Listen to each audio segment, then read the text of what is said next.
The July 28th meeting of the planning board of the town of Rochester. If you would stand for the pledge.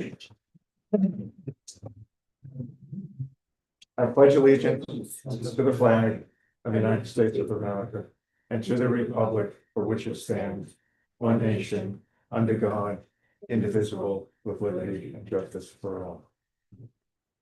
Okay,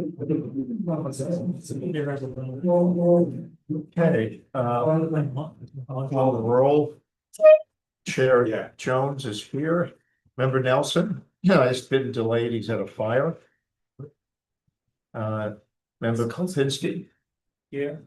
Member Duda. Here. Member Roberts. Yeah. Member Fonwell. Here. Member Fetcherin. Here. And I'll note that secretary's out. Dave Gordon, attorney for the planning board, is here. Dave Church, planner for the planning board, is here.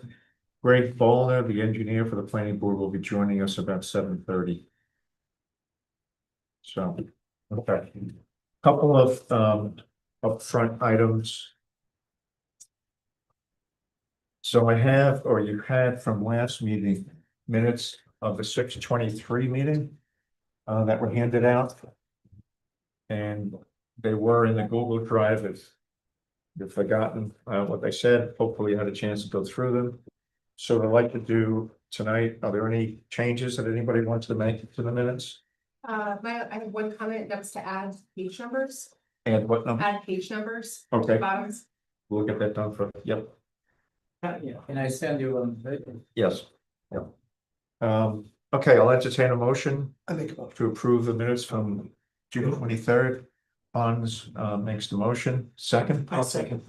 David Robinson, second. All in favor? Aye. Anybody opposed?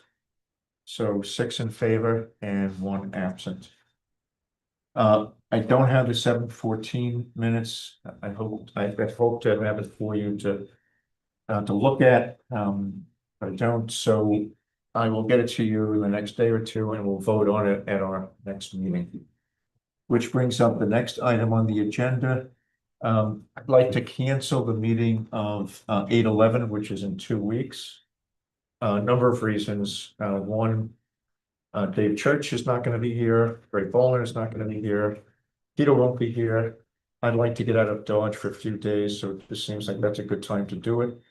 And somebody else mentioned to me, and I don't remember that they were going. Okay, so we won't. I don't think we're going to lose too much steam. When we come back, Verizon should be ready to begin public hearings. I understand that the visual analysis, at least from their end, has been done and we'll get it this week. So there'll be a lot to do when we come back on August 25th. So I'd entertain a motion to cancel the meeting of August 11th.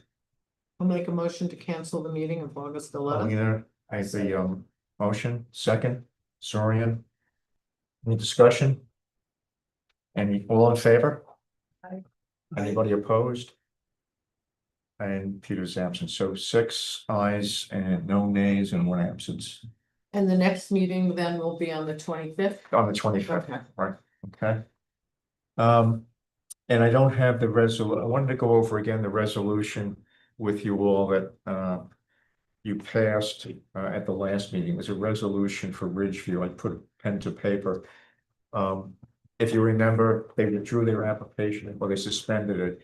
So I wanted to make sure that we had a resolution that dealt with that and also identified that for purposes of the public hearing, that the public hearing was also suspended as of July 1st. It's not ready for government work, or it's just not ready. I wanted to show it to you before I send it to the applicant, so we'll have to wait for the next meeting. All right, the first application is Dora Hellett and Sierra Powell. You want to join us in the front, This is a public hearing for their project. The board certainly knows, and for the public, it's a project, it's a home occupation project on Route 209, very close to Kaiserleak Road. It's been before us for a number of weeks. Just a quick summary, we got commentary from the Ulster County Planning Board that they had no comment. So the letter said they're fine with it. They submitted a plan, we went through the plan. The board had very few comments on it. At the last meeting or the meeting before, we did lead agency, that was done. We declared this to be unlisted, uncoordinated, so that was all done. So tonight we're opening the public hearing. And just for anybody who may have comments at this public hearing, just a reminder that you're addressing the board, not the applicant. Keep your comments as succinct and direct as possible.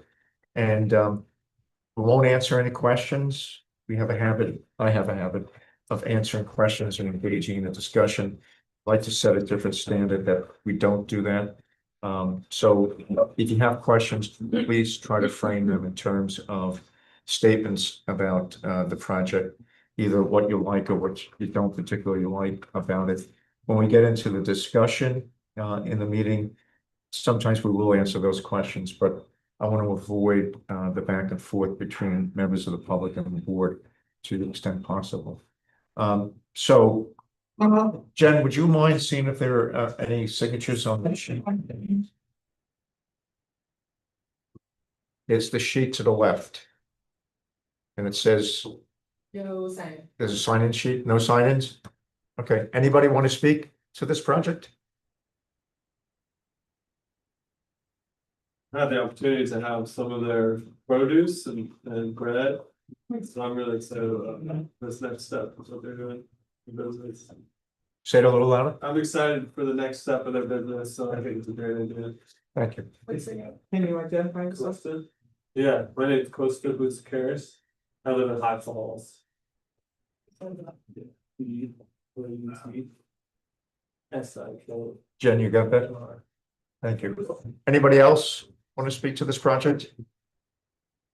Okay, we're going to do the determination of significance at this point while the public hearing is still open. So you may have a standardized copy of that. If not, I'll pass out some blank copies. Hans?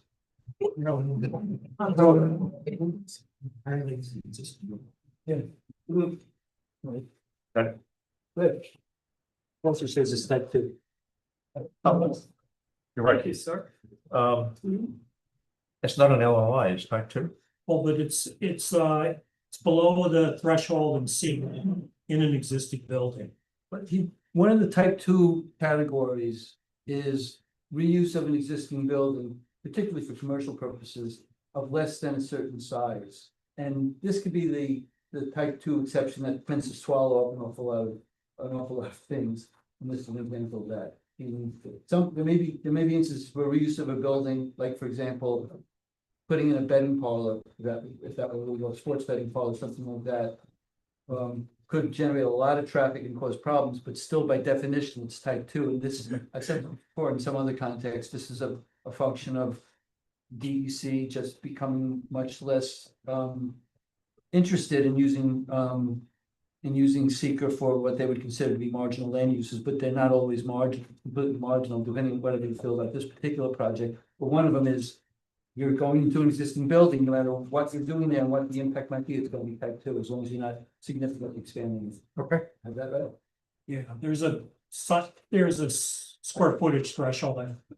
So many numbers in my It head. used to be 2,400. Is it 24? Is it that what it is? No, I think it's like 4,000. Okay, as long as you say it's type 2. This is below the threshold, it's Okay. type 2. So belie that suggestion that we had to do determination of significance, we don't because it's a type 2. Anybody else want to comment on the project? Alrighty, I'll entertain a motion to close the public hearing. Alina makes the motion. I'll second. Dave Roberts will second. All in favor? Anybody opposed? Chair votes aye also. So 6-0 with Peter absent. And you can pass back those blank sheets. We don't have any more need for those tonight. We'll use them the next time. Okay. So now what we need to do is to read the decision. The decision is in your Google folder or Google file. And as we've done in the past, I won't read the whole thing. I'll just point out the important items for your consideration. By the way, before you jump in, Rick, I just want to point out for everybody, in terms of the previous comment, it's under DEC's list, construction or expansion of a primary or accessory non-residential structural facility involving less than 4,000 square feet of gross floor area. So you can quote unquote expand the facility even up to a 4,000 square foot expansion. And still type 2. So reusing an existing facility that is with zero expansion is really falls within type 2. Again, no matter what they're doing, up to a 4,000 square foot expansion. So if you don't like that, you can contact your friend with DEC Commissioner. All right, so just a brief description of the project from the decision. The applicants were seeking a site plan approval to operate a home occupation 3 for bread making and sales of the bread, with some seasonal sales of flowers and vegetables. It's located on Route 209, very close to Kaiserik Road. The numerous documents were delivered to us by the applicant. Numerous site visits took place over the course of a couple of different days by different members of the board. Seeker was performed appropriately. In terms of findings, and on page 2, the only one that I want to mention is the last one, number 7, all pertinent conditions required as per town codes have been met by the applicant. And also number,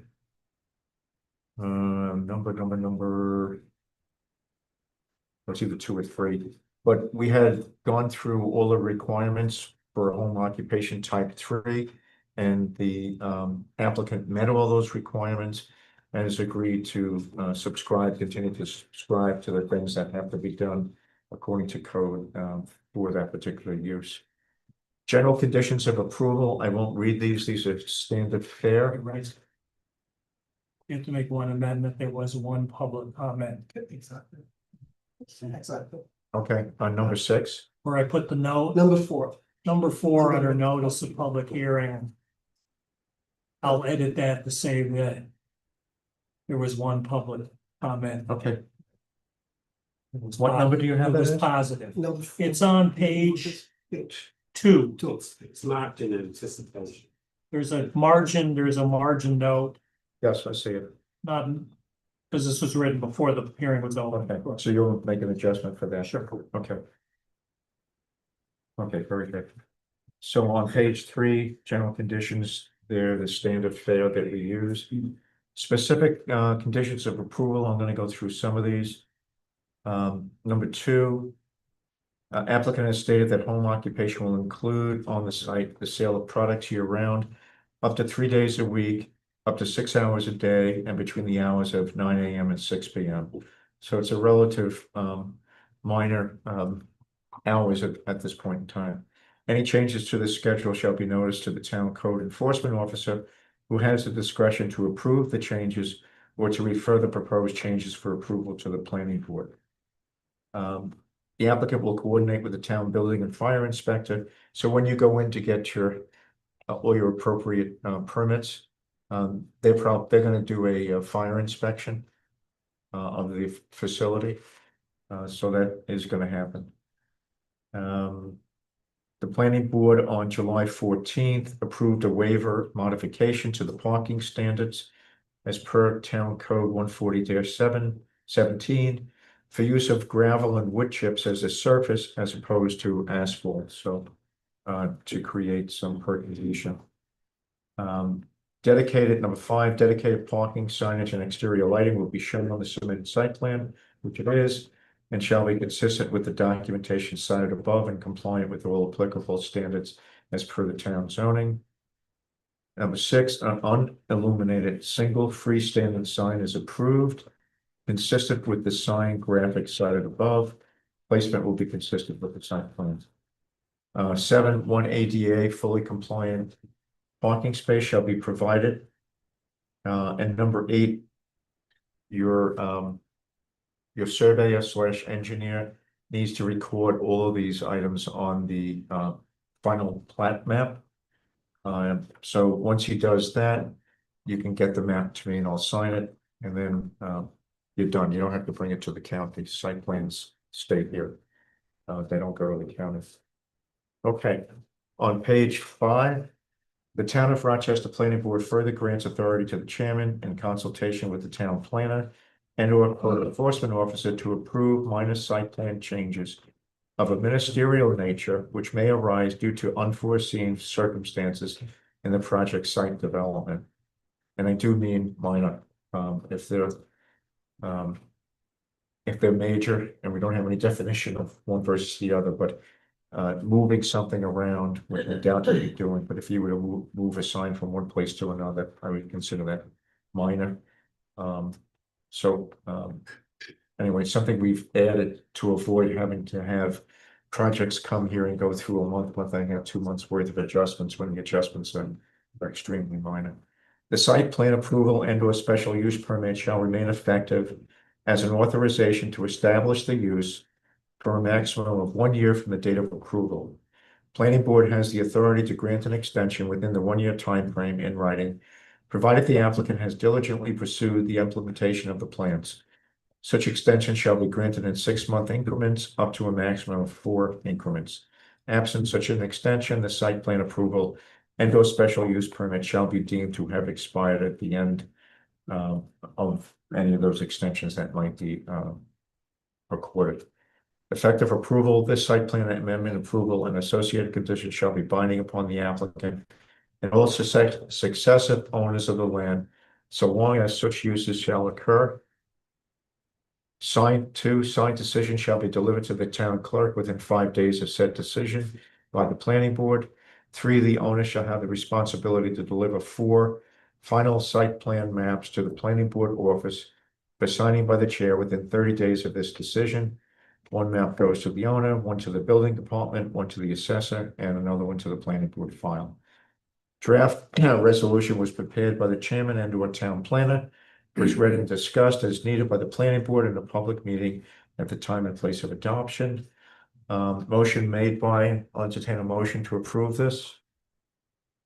To approve this site plan. Hans makes the motion, I second it. second it. Alina, it's adopted tonight, which is July 28th. You could vote. Have the vote. All those in favor? Aye. 6 in favor. Any nays? None, and 1 abstention. Yes. Okay. So it's approved. Just have to get us a map with all those conditions on it. That's within 30 days of Yes. today. Okay, thank you, Dave. Dave, you'll make those changes? All right. You're done. Thank you. Congratulations. Please go. Just, one small question, was the escrow used? Was there any need for escrow? No, we owe you money, but at this point, we still have 1 or 2 bills coming in. So I think your escrow was 500? 500. At this point, you've used, or we've used rather. Well, this says nothing, but I know that Dave Church will be getting us a bill for putting the decision together. And short of that, I think that was the only item, so we owe you money. So as soon as his bill comes through, we'll be in touch with you. And the manner in which you obtain the refund is through the supervisor's office. And when I advise you that you can ask for your refund, I'll remind you to go to the supervisor's office to get the refund. Okay? And we don't need any, we don't need any additional money, but thank you for offering. Do you want me to say something? She's good. Yes. Okay. Erin's reminding me, our supervisor is reminding me that you can go, you guys are done, congratulations. I think it's safe to say everybody's gonna be down to try some of the bread. We're good having you. Erin wants to speak to the board about the new system and to the public. the new system that is being put into place as we speak called the CoLab. We've been talking about this since I think it was April, middle of April, beginning of April. It's a system to replace the current Google files. So Erin, I'll let you go into it. Yeah, thanks. I've been working with Chair Jones and Dave Church and Unicolab and staff to get this new application platform up and running. We went ahead and went live with it. I've been talking with Rick the whole time. Haven't done anything without his go ahead. We went ahead and went live with the application platform last week. What that means is all new applications now, from now forward, are being done through the platform. So I was gonna go ahead and pull that up. I'm just gonna take five minutes, hopefully, of your time. Are you doing past ones too, or do you have a cutoff? So, yeah, that's one of the liminal spaces that we're in, Right, is that the all in process applications are in there. right. But I wanted to speak a little bit to why the public can't see them yet. So right now, if you go to the town website and you go to any of the planning board links, it will direct you to the planning board portal. Oh, I should do a screen share. Hold on. One moment. So the public can see this. Oh. Okay, so right now, any page that's for the planning board on the town website, you should see somewhere at the top a blue bubble that says Town of Rochester Planning Board portal. Right now in that folder, current planning board applications, that's a public Google folder that right now just has the Verizon materials, because that was a lot of people were requesting that. We're gonna keep that up for now, so people can still go there for those items. But if you click to the portal, I'm not gonna be logged in. So this is what the public sees. So right now it says no results were found, but we actually have about 20 applications in here. 4 new ones and 16 in process ones. The planning, I believe, now you guys can correct me if I'm wrong, I believe you should all be able to go in and view. Yeah. And it's the full application materials. So one thing that I thought could be helpful either tonight or we can follow up is, when is the date that the board is fully ready to be in this platform? So that you don't have to be, because Back and forth. you're maintaining the Google folder just as a, So so that, I'm glad you brought that up, because I think what we'll do is, since we don't have another meeting until the end of August, I think what we'll do is we'll keep both systems up. Courtney is the point person for getting the information in there. Eventually, the applicant themselves will be doing that.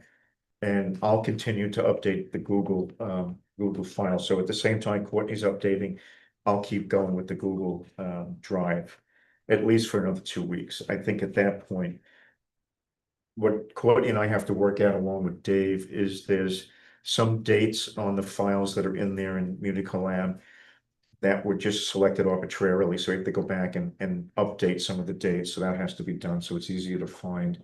And then the folders where the files sit, CEO, planning board application, narrative, some of that, Abe Uchitol, who I think you've met, he met with some of you. He's been updating the number of folders that we have. So I'm working with him to maybe expand that a little bit to make it easier for you to find material. So that's what's going to go on between Dave, myself, Courtney, and Abe for the next 3 or 4 weeks. I'll actually keep both in sync in those 3 or 4 weeks, so that it's easy to find. But by our next meeting, we'll probably kill the Google Drive, except for things like agendas, minutes, the training material that we put up on there, and there may be some other folders that I'll keep up to date. Do we have an ability to communicate with software designer for suggestion for improvement? So I think you're asking, if we're gonna have a meeting with the. Not meaning, but applicant? ability on software ability, like help in your support. can I speak to that? Yeah. So there's 2 things. One, this is, fully control everything. Other than like the structure of this is Unicolab. The details around how the forms are made, what things are cited to help applicants know what information they're looking for, what the requirements are. We are responsible, we as the town, not we as in me, for refining that. So if it's that type of issue, that our staff can fully edit those things. The thing that I wanna flag there is that there'll need to be a good communication flow so that staff isn't just being asked to do things that might change a way that you guys want to do things. So that, and then in terms of like, if you feel like User interface. yeah, Fine. the contact information from Unicolab is, I think you could just reach out. They have a generic email that you can send feedback. I specifically noticed like a files, like in Google, you have just one line and you quickly scroll them. There you have big icons, you have to move the screen and look through those icons and read which file, what about. I find it's a time consuming. Yeah, that's fair enough. I think there are folders in there, file folders in there. Right. So when Abe brought everything over, much of the stuff was just in, 40 files, one after the other in date order. And since the date was all the same date, I forget what date he assigned to it. There was really no order to it. He's going back and trying to and creating the actual dates that we have on the file. And that's how it'll appear in Unicolab. In addition, the folders, trying to get all the files into individual folders. I don't know what that eventually is going to look like. I'm not sure myself. But we will be meeting with Abe to try to make it easier to access. And, whatever, I found it was a lot to scroll through. So we'll make it as easy as we possibly can. If you go to RavTop, that folder, or that file, or that project rather, there's at least 15 folders that have been set, so it's getting a little bit more than two. So the new workflow is going to be that applicants get a zoning determination from the code enforcement office.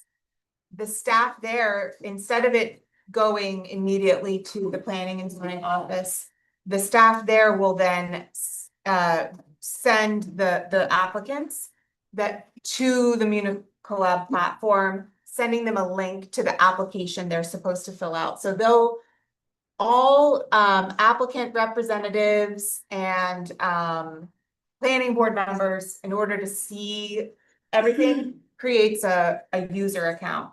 So they do that first, then they get asked, it's not gonna let me look at it, but then it gets asked, did you get a zoning determination, right?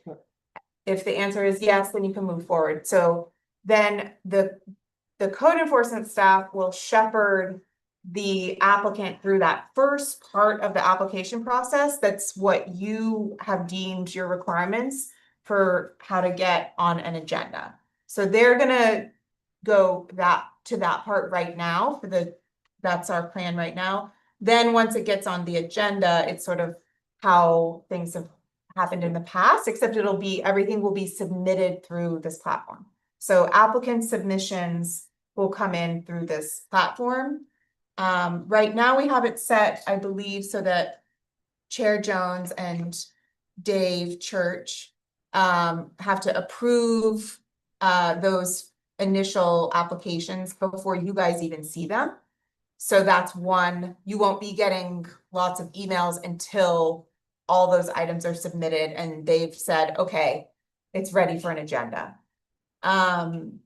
Another thing so that's one thing I wanted to share. The second thing Papers are back, right? oh, okay, sure. Is that Yeah, still whatever true? you guys decided, Yeah. yeah.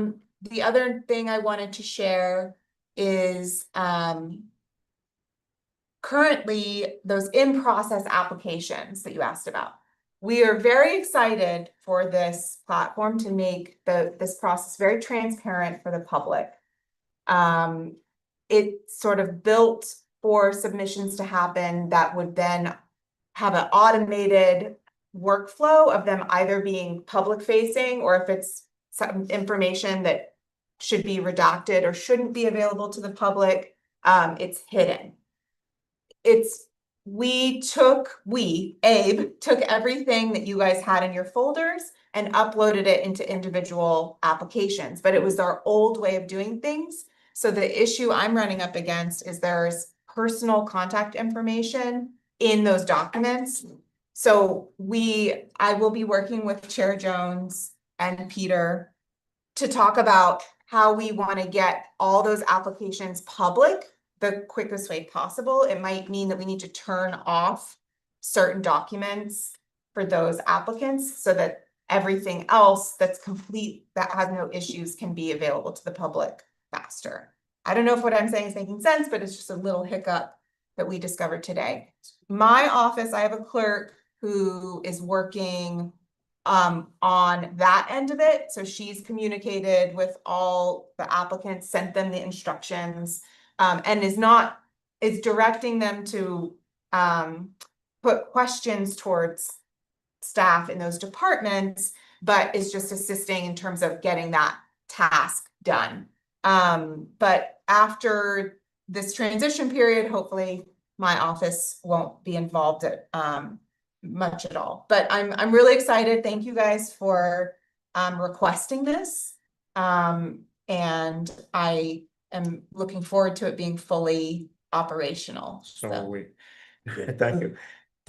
So Stacy sent out the notice to the applicants? Yes. So if maybe she did, I get a copy of that so I can share it with them. Yes. Yep. Yeah. And she's coming to the meeting that was scheduled. So in some ways, it's fortuitous that we cancel the next meeting so we can really make sure that this thing is synced up with the way it's going to work, streamline work for the board to be able to review and to be responsive to the public.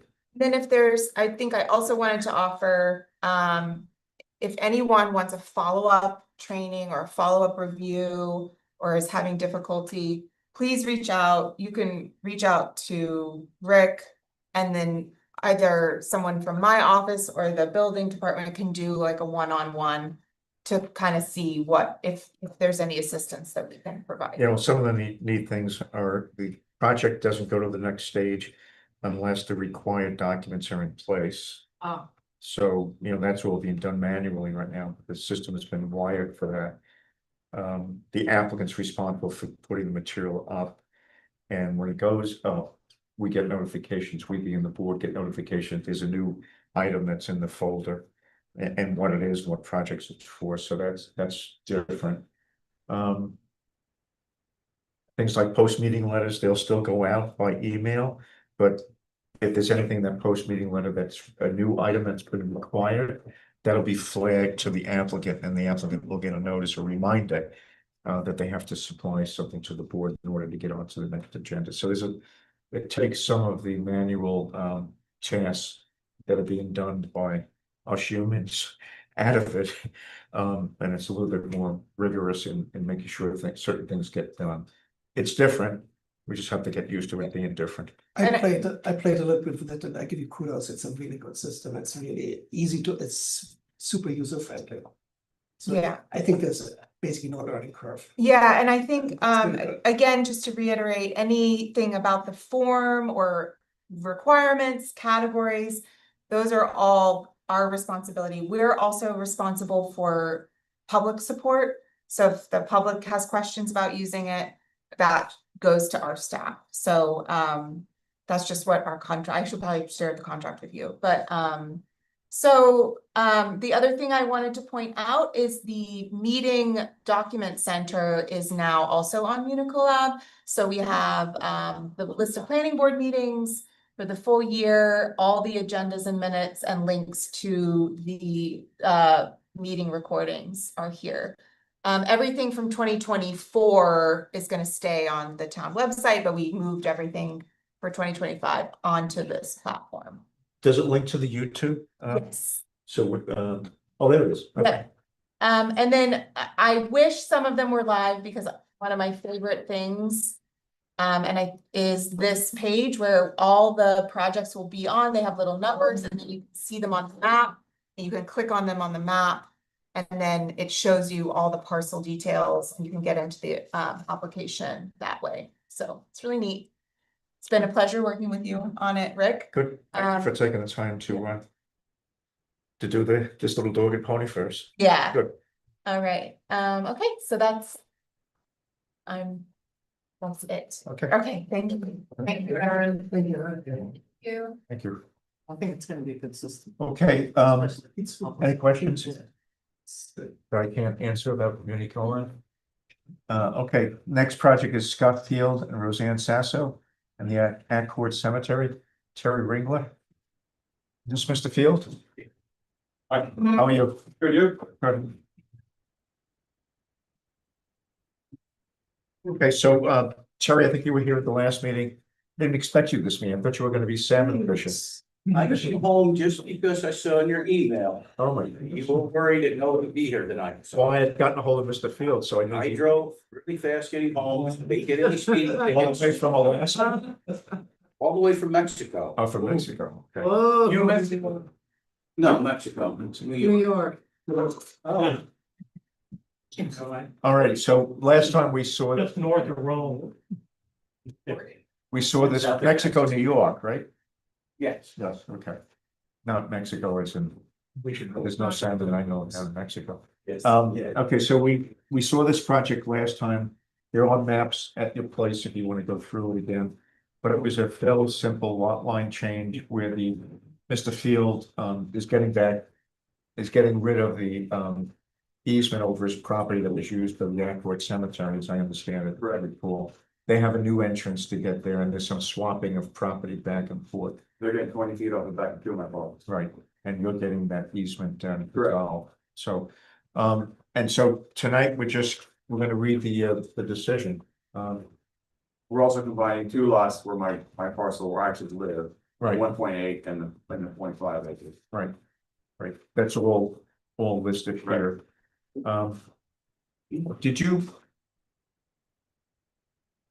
Did you submit on the $100 escrow? Me? Yeah, I was not asked to submit an escrow. oh, okay, I didn't think you were, so we're asking tonight to bring in $100 sometime this week. That's just to cover the cost of the plan, putting together the. What parts of the plan are this? You know, bring it into the planning board office, I understand. and if there's nobody there, just bring it into the building department, they'll take it, give you a receipt Yeah. for just 100. Yeah. If you want to give us more, fine, but it's I only, will not be giving more, it's only 100. taking up my taxes. So you have the decision on the Google Drive or in the Google Drive. I'm gonna go through the highlights. Rick, could I get a copy of that? Just so I can. follow. Sure, I don't know if I have an extra copy for tonight, Terry. On the portal, it said it was still pending, because I would be able to get up one of that uni, portal was just up. See that, so, Muni Colab, yeah, I was able to get onto that, I got the email from Stacy.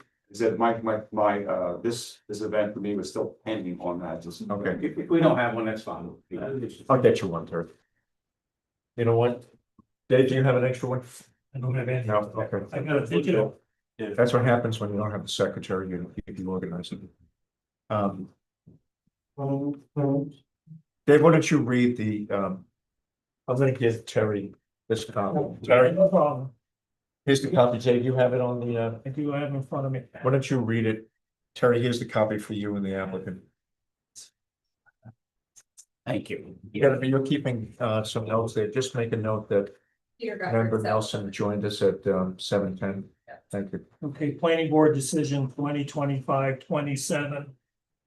Lot improvement certification pursuant to chapter 125 and 140. Code of Rochester, applicant Scott Field and Roseanne Sasso and Accord Cemetery.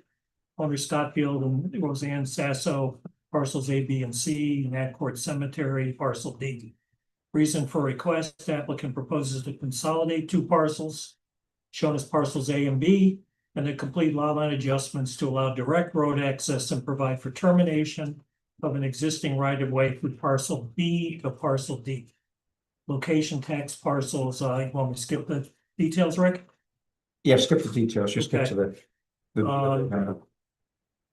So finding, the planning board has reviewed the plat and certifies that the lot improvement proposed will meet Town of Rochester lot requirements or will improve the ability of existing parcel to comply with setback, road access, and other standards for the Hamlet zoning district.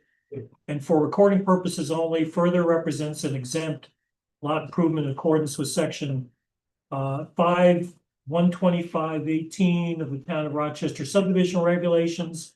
No subdivision approval is required or given by the planning board. The limited lot line adjustments aren't subdivisions, is what this is about.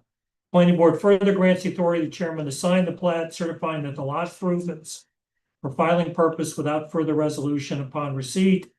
And the chairman's determination that such plat meets the requirements of the code and is in agreement with the survey plan and maps provided. Plan shall be prepared by a licensed land surveyor or professional engineer. Describe the conveyances involved by meets and bounds and shall include the following note. These plans are acknowledged by the Town of Rochester and for recording purposes only to represent an exempt lot improvement in accordance with 5/125/18 of the Town of Rochester subdivision regulations. No subdivision approval is required or given. Lot improvement parcel shall be considered a separate building lot apart from the tract to which it's being added. shall not be considered. Shall not, sorry. The owner shall file in the office of the Ulster County Clerk such certified plat bearing the chairman's signature within 62 days of this certification. The owner shall have the responsibility to return 4 Ulster County Clerk certified copies of the plat to the Town of Rochester Planning Board within 30 days of filing. Okay, thank you, Dave. Anybody from the board have any questions? I'll entertain a motion to approve the certification of this lot line improvement. I like, Dave Roberts made the motion, I'll second. Jennifer seconded. All in favor? I, Chair votes aye, 7 ayes, any nays? No nays. So you're done. Awesome. Thank you. Terry, you know the drill, just get the note on the map and, The notes there, we're just missing that last little sentence you made into that note, okay, so we'll. and I'll sign when you drop it off and okay, Thank you. all right, thanks. Okay, the next project is Adam and Christina Glasgow, represented by Patty Brooks. Hello, Patty. Good evening. This is also known as Queens Highway, right? Correct. Queens Highway 1315 LLC. All right, so previously Patty was here 4 weeks ago, a month ago, and was gracious enough to not be here 2 weeks ago because we had such a huge agenda. So I told her we would get to her early tonight. So we had asked in our post-meeting letter for a number of things. And I believe you'll find them that they're in order with the new map that Patty gave us. We asked her for a heat map, of the map be shown with the elevations that was done on the parcel and on which you're building a house or improving what's there already. We mentioned that the roadway that we originally looked at, the curves were too sharp. We asked you to soften them. You did that. We asked for $500 escrow. We got that. Thank you. And we also asked for 2 turnouts. And I think I see the turnouts. One is up by the garage. Yep. And the other one, Is where we flattened out the curve where it makes the, it was previously a 90-degree bend, so we swept that into the other turnout. okay, so there's a turnout there. Mhm. Is everybody seeing that on their map? I don't think it's the latest move. Because I'm not seeing it on mine. Latest map is, Yeah. has revised proposed driveway, forest and soil notation dated 6/16/25. This is not the latest move. No. Yeah, I noticed on the Google Drive, I did notice the turn of the Google Drive, so the one posted, so, but this one's. So Jennifer, you saw it on the Google Drive and the Google Drive has the correct map? Yeah, We'll go back to that. yeah, I got the, Okay, so this map is an old map. there's a revision date. Yeah, but still, It's not in the same place as the original date. yeah, the revision date is May 30th, so this is not the map. It's not the right one. So the latest map I had loaded up onto the Google Drive, if anybody wants to. The turnouts are on there. What, Peter? The turnouts are on there. Okay. turn it on. What is the title of the map? Same title, just looks identical, except it's got a revision date in the lower. Updated. Thank you. It should be 6/16, 6/16. 6/16. Yes, it's the same. Okay. So the applicant did everything we asked, and the correct map is on the Google Drive. All right, does the board have any comments? Yes, I do. First question I have. Why near the core forest or soil types combine on the same map other than separate maps? I'm sorry, Zorian, ask that again? Why? I'm used to that everybody presents forest and soil on one map.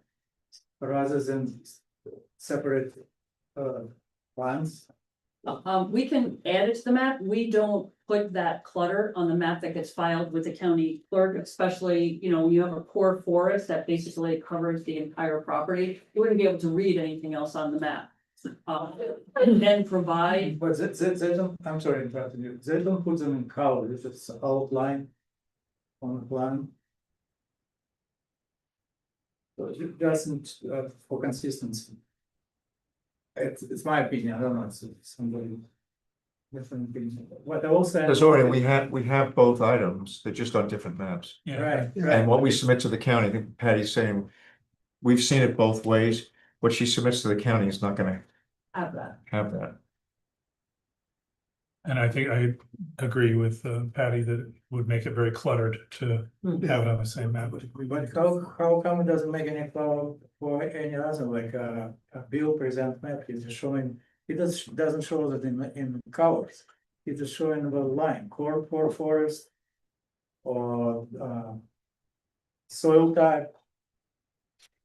Yeah, again, I think it's a personal opinion, you know, personal preference. To me, I thought it was clearer to have kind of a colored map Yeah, yeah. clearly illustrated for this FOIA board. I'll do it at whatever the pleasure of the planning board is, because it does make a difference to me. So, I thought the way I did it was clearer. so what don't you, for the next map? And hopefully we'll set a public hearing tonight also, and the next meeting will be at the end of August. But for the next map, get those elements on the map, Patty. Absolutely. But I know you like, That's graphic. I know you like to use a lot of color, Yeah, we'll just put them in black. crosshatch or whatever, so that they don't overwhelm the map. I know what Jorian's saying, we've seen it that way, and it wouldn't look good if everything was in color, but if you can do it in a fashion that it's grayscale, I guess that's what you would call it. That'd be helpful. Jorian, anything else? Yeah, small comments. This wetlands here, or maybe I'll start from another one. Nature resource mapper showing that there is a wetland. Probable wetland, poorly drained soil, Canandaigua still form in proximity of proposed septic fields. So it needs to be verified, but and also about marking here wetlands, does it include 100 feet buffer, or it just wetland without the buffer? The Well, wetland that we show on the map or Yeah, different, the wetland that we show on the map was a federally regulated wetland that was flagged by Mike right, Wiki. right, but does it, That does not have a buffer. so we're typically asking to show the buffer. Right, that one does not have a buffer. Dave? The federal program doesn't have a Doesn't buffer. have a buffer. No, but there's the No, town, but there's not, it's, doesn't the town require buffers for wetlands? well, it's, we should step back a little bit. There are maps that have had probably small pieces of two wetlands, right? Pinching onto this property. They both are well away from any development proposed, particularly the one in the rear. And you're proposing a single home with the associated features on the new lot, right? That's correct. So I don't know what you want. as a board to show when they're not if you want to deal with wetlands further, the new process now is seek a determination from the New York State DEC on whether there's jurisdictional wetlands here or not. You don't have an alternative. There is no wetland till the DEC says there's a wetland. I'm befuddled. Those maps are for planning and guidance purpose only, Right. as per the new regulations. There is no a wetland officially on a property anywhere in New York All right, till you get a jurisdictional determination from either DEC or the Army Corps of Engineers. and we haven't been asking for that jurisdictional determination unless it's encroaching on or closer to a house, or it's so close to a house that we need some sort of determination, correct? My recommendation is the proposed activities on the one lot are further enough away that a jurisdictional determination from either of those agencies isn't necessary. David, But it's your call. It's your call. So the wetlands we're talking about is way in the back. There's nothing going on this big parcel called lot number there is 2. another wetland, right? Yeah, that's the Right. second one, just No, hits the so- corner of the property. No, it's one of those things where the mapper flags potential. And Probable. where it flagged it, it overlays with part of the proposed project. So I think if we assume that there's any validity to that, then it would just be confirming absence. That it doesn't exist over. If you look at that. I did look at this. I mean, a lot of times. This is very not bad- on the lot proposed for the development. Right, the Right, applicant, before he purchased the property, hired. Oh, the This is a wetland separate, consultant. gonna be a separate lot. We're talking about lot 2, is a separate lot. Correct. The Nothing's wet- going on in My lot 2. read was the pieces of the two potential wetlands. That nip the back portions of of lot 2 don't impact lot 1. Right. But Well, there yeah, is- that, there is a so that, septic still, right next to it. that is that. Yeah, before the applicant purchased the property, they had the wetlands delineated by a wetland biologist. Because we wanted to make sure that there weren't any wetlands on the property, and those were the only wetlands in proximity of the property that were located. Okay, so can we agree that there's the ones in the back in lot 2, they've been delineated? You're saying that we should fill in pleasure Well, there's a question of the little piece in the front, down on the which west is end. on the it's on the nationwide wetlands inventory. Is that the source, I think, Patty? It's Which is a guidance document produced years ago based on soil. All right, so, sorry, I've lost track. What's your point? You want to see the 100-foot buffer? yes, I just want to make sure that the potential wetland right next to septic field is far away. It's under the same. Yeah, and what I can do, because again, they did have a wetland biologist out there, I will ask him if he reviewed that in his report Yeah. and Yeah. he can write something up. That's all I'm pointing out. That's the wetland, that's not the 100. I'll just point out, Yeah, it's just a wetland. there's a potential classic map mistake here. You can't take a map with a weaker scale and put it on a map with a better scale, a stronger scale, and suddenly have it properly located. It's when you lay map data, correct me, Patty, on top of each other, it's only as valuable as the lowest scale. Correct. So we don't really know where that little. That may not even be a wetland. It may not even Exactly. exist, but I think you already had somebody out there. I don't think it's an issue. I think it's a box we have to check, and I think it's checked, and I think if it's. Yeah. I can tell you that where the septic testing was done, it was pure Winnipeg gravel and it's an in-ground Okay, septic fine. system. Okay, so then we're done. Okay. Anything else? I got a couple things. Well, you have a I couple think- things having to do with Rory, you paving. have one more? No, Just the two? The, and it's, so we're not asking to show a 100-foot buffer, no matter what type of wetland it is. Seems to be inconsistent. I've seen in the past, we're always asking And I Okay. remember, What's the- I remember training on wetland, Put the 100-foot buffer 100 foot. doesn't around the matter wetlands. A buffer according to who? Because it has to be, I have to have some kind of a, Boosters, do we have 100-foot buffer in our code? I don't think so. We have a 100-foot buffer in our code. Yes, For all wetlands Yeah, or Dave. just New York State DEC? I thought it was just New York State DEC. We'd have to look quick. okay, so On tightness of this, but of we'll course, get together, I'll make sure. okay, I can't put a 100-foot buffer on there Yeah, arbitrarily. I understand. It has to be attributed to somebody or something. Dave, could you look? right, so we'll have to get together and figure out, Absolutely, because you had someone look. absolutely. And again, we noted on the map that it contains, a wetland that potentially is regulated by the federal government. This is not in an urban area and it's not contiguous, it doesn't meet any of the triggers. And they're not New York- the ones they're not that are DEC. that are JD. They're not New York State DEC. The New York State DEC we do, and it's in, I don't wanna beat a from horse the here. environmental point of view, the wetland doesn't care, is that federal or it's state? It's a wetland, we have a 1 foot buffer to protect it. So No, I really, think I'm trying to get a logical. The issue is the regulations changed. Correct. And There's the map. Right. Your code was based on the good old days when there was a set of maps DEC published that were guiding, there were more than guidance, they were actually regulatory. That said you have a wetland here or here. And those maps don't really exist anymore. right.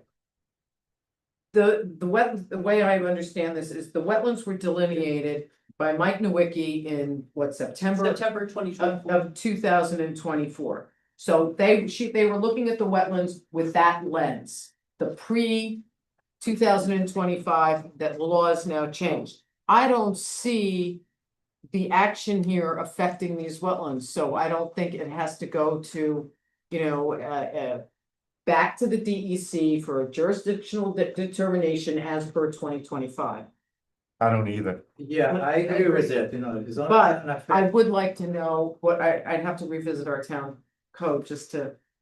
I always thought the town code. There was a town, 100-foot buffer from a DEC regulated. Yes. So I checked the code. The new Okay. Code defines a wetland as 0.1 acres or greater and includes state DEC, Army Corps of Engineers, or Fish and Wildlife. Okay, and it's also requesting 100-foot buffer. I'm trying to find that in here, Okay. I'm not finding the 100 feet, but I know it's in here somewhere, I just can't. Okay. find where.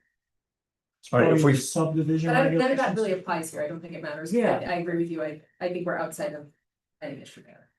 So taking this forward, whether in this case or not. There's no way of putting a wetland on a map officially without a determination from DEC or Army Corps now.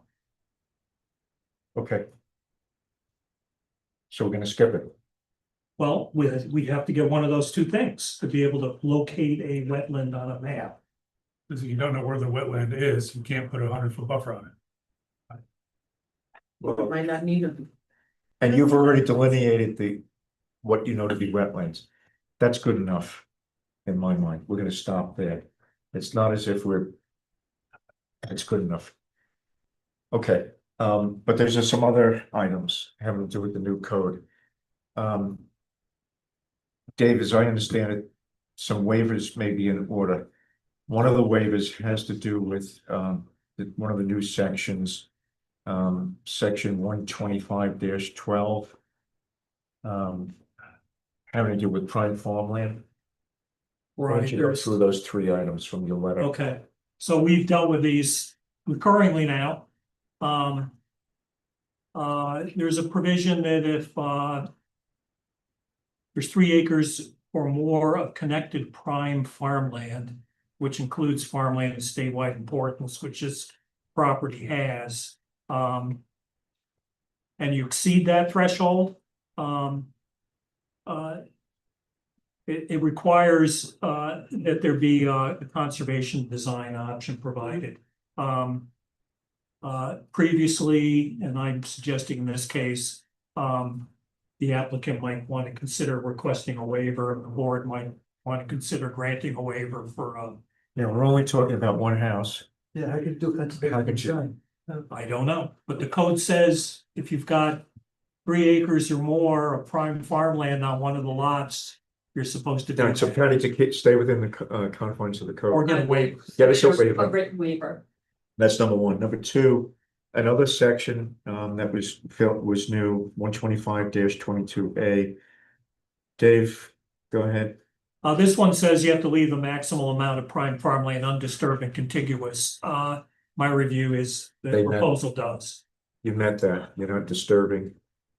And number three, again, 125-12B, restricts the amount of prime farmlands to be no more than 40% on any given lot.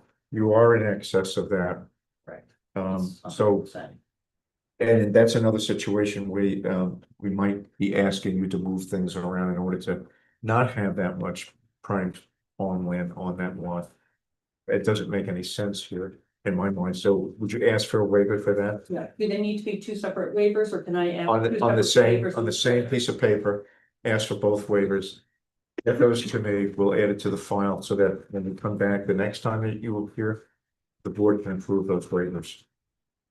Okay, Got the lot too.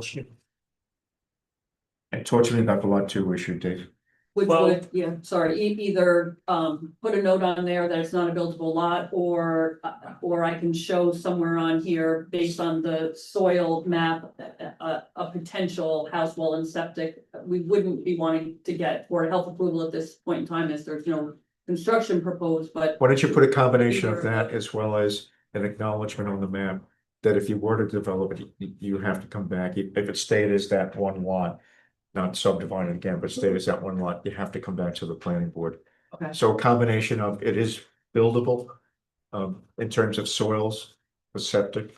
But if you were to do something on that lot, the map note says you have to come back to the planning board. Well, would we come back to the planning board, or just need to get, because if it's an approved 79 acre lot, couldn't we just get septic approval prior to getting the issuance of a building permit? Dave, how have we handled that in the past? Like in the case of Green, Even my trying to sleep with a 5-year-old last night, I'm a little rusty on some things. What did you do with Green? Did you put a note on them? we put a note on it that he had to come back to the planning board. But he did show He did show that a there house site, And septic. well and septic, yes, he did. but didn't take it any further, correct? No, they're locations, but not specific. But he had the ability to do all of those things. He put in a building envelope with septic well and a make-believe building. With the note that they had to come back for. But if that they was wanted to. three, those were one large lot already being subdivided into three. This is, you'll be left with this one large lot. And Yeah. what was your suggestion again? Yeah, to show a potential house well and septic system and Okay. say that no building permit would be issued on lot 2 until such time as Board of Health approval was granted. Because then it's no different than anybody having an 80 acre parcel and going to get a building Yeah, permit. that's fine. In this case, they subdivided, we wanted the ability to look at the whole thing again holistically. I think that's good enough. Okay, so that note needs to be on the map, Patty? Yes, Everybody all right with that? Yeah. Okay, it is 80 acres, so we're not. Yeah. If you do come to subdivide it, you have to come back to it Correct. anyway. All right, Dave, was there anything else in your, No, it doesn't go to the county planning. right? No, I don't think you have anything else Okay, that I recommend. so I'd like to do lead agency as a result of Dave going through this review, this letter. So I entertain Anything about vacancies? I thought about that, not that I can think of. No. Let's go ahead and declare the agency. So I'll entertain a motion to declare lead agency and to type this as unlisted, uncoordinated. I'll make that motion. Peter makes the motion, Sonia will second it. That's for lead agency, unlisted, uncoordinated. All in favor? Aye. Chair votes aye. Anybody opposed? So 7-0. All right, and then I will entertain a motion to set the public hearing for this unless there's anything else from the board. Entertain a motion to set the public hearing for 8/25, August 25th. I make a motion. Zorian makes the motion. I'll second. Peter seconds the motion. All in favor? I, 7 ayes. Chair votes aye, no nays. Thank you Patty, very I think much. you're done. So we do need another map. Yep, I got my list You and got your list. I'll send you a post-meeting wonderful. letter. Thank you very much. We don't need, additional escrow. Do we? Sorry? Need additional escrow or anything? We got we talked about escrow, right? I'm sorry, yes. Yeah, okay, we don't need any additional. As for the application fee of 500 and the escrow of 500 both will have. Thank you. You got it, thank you.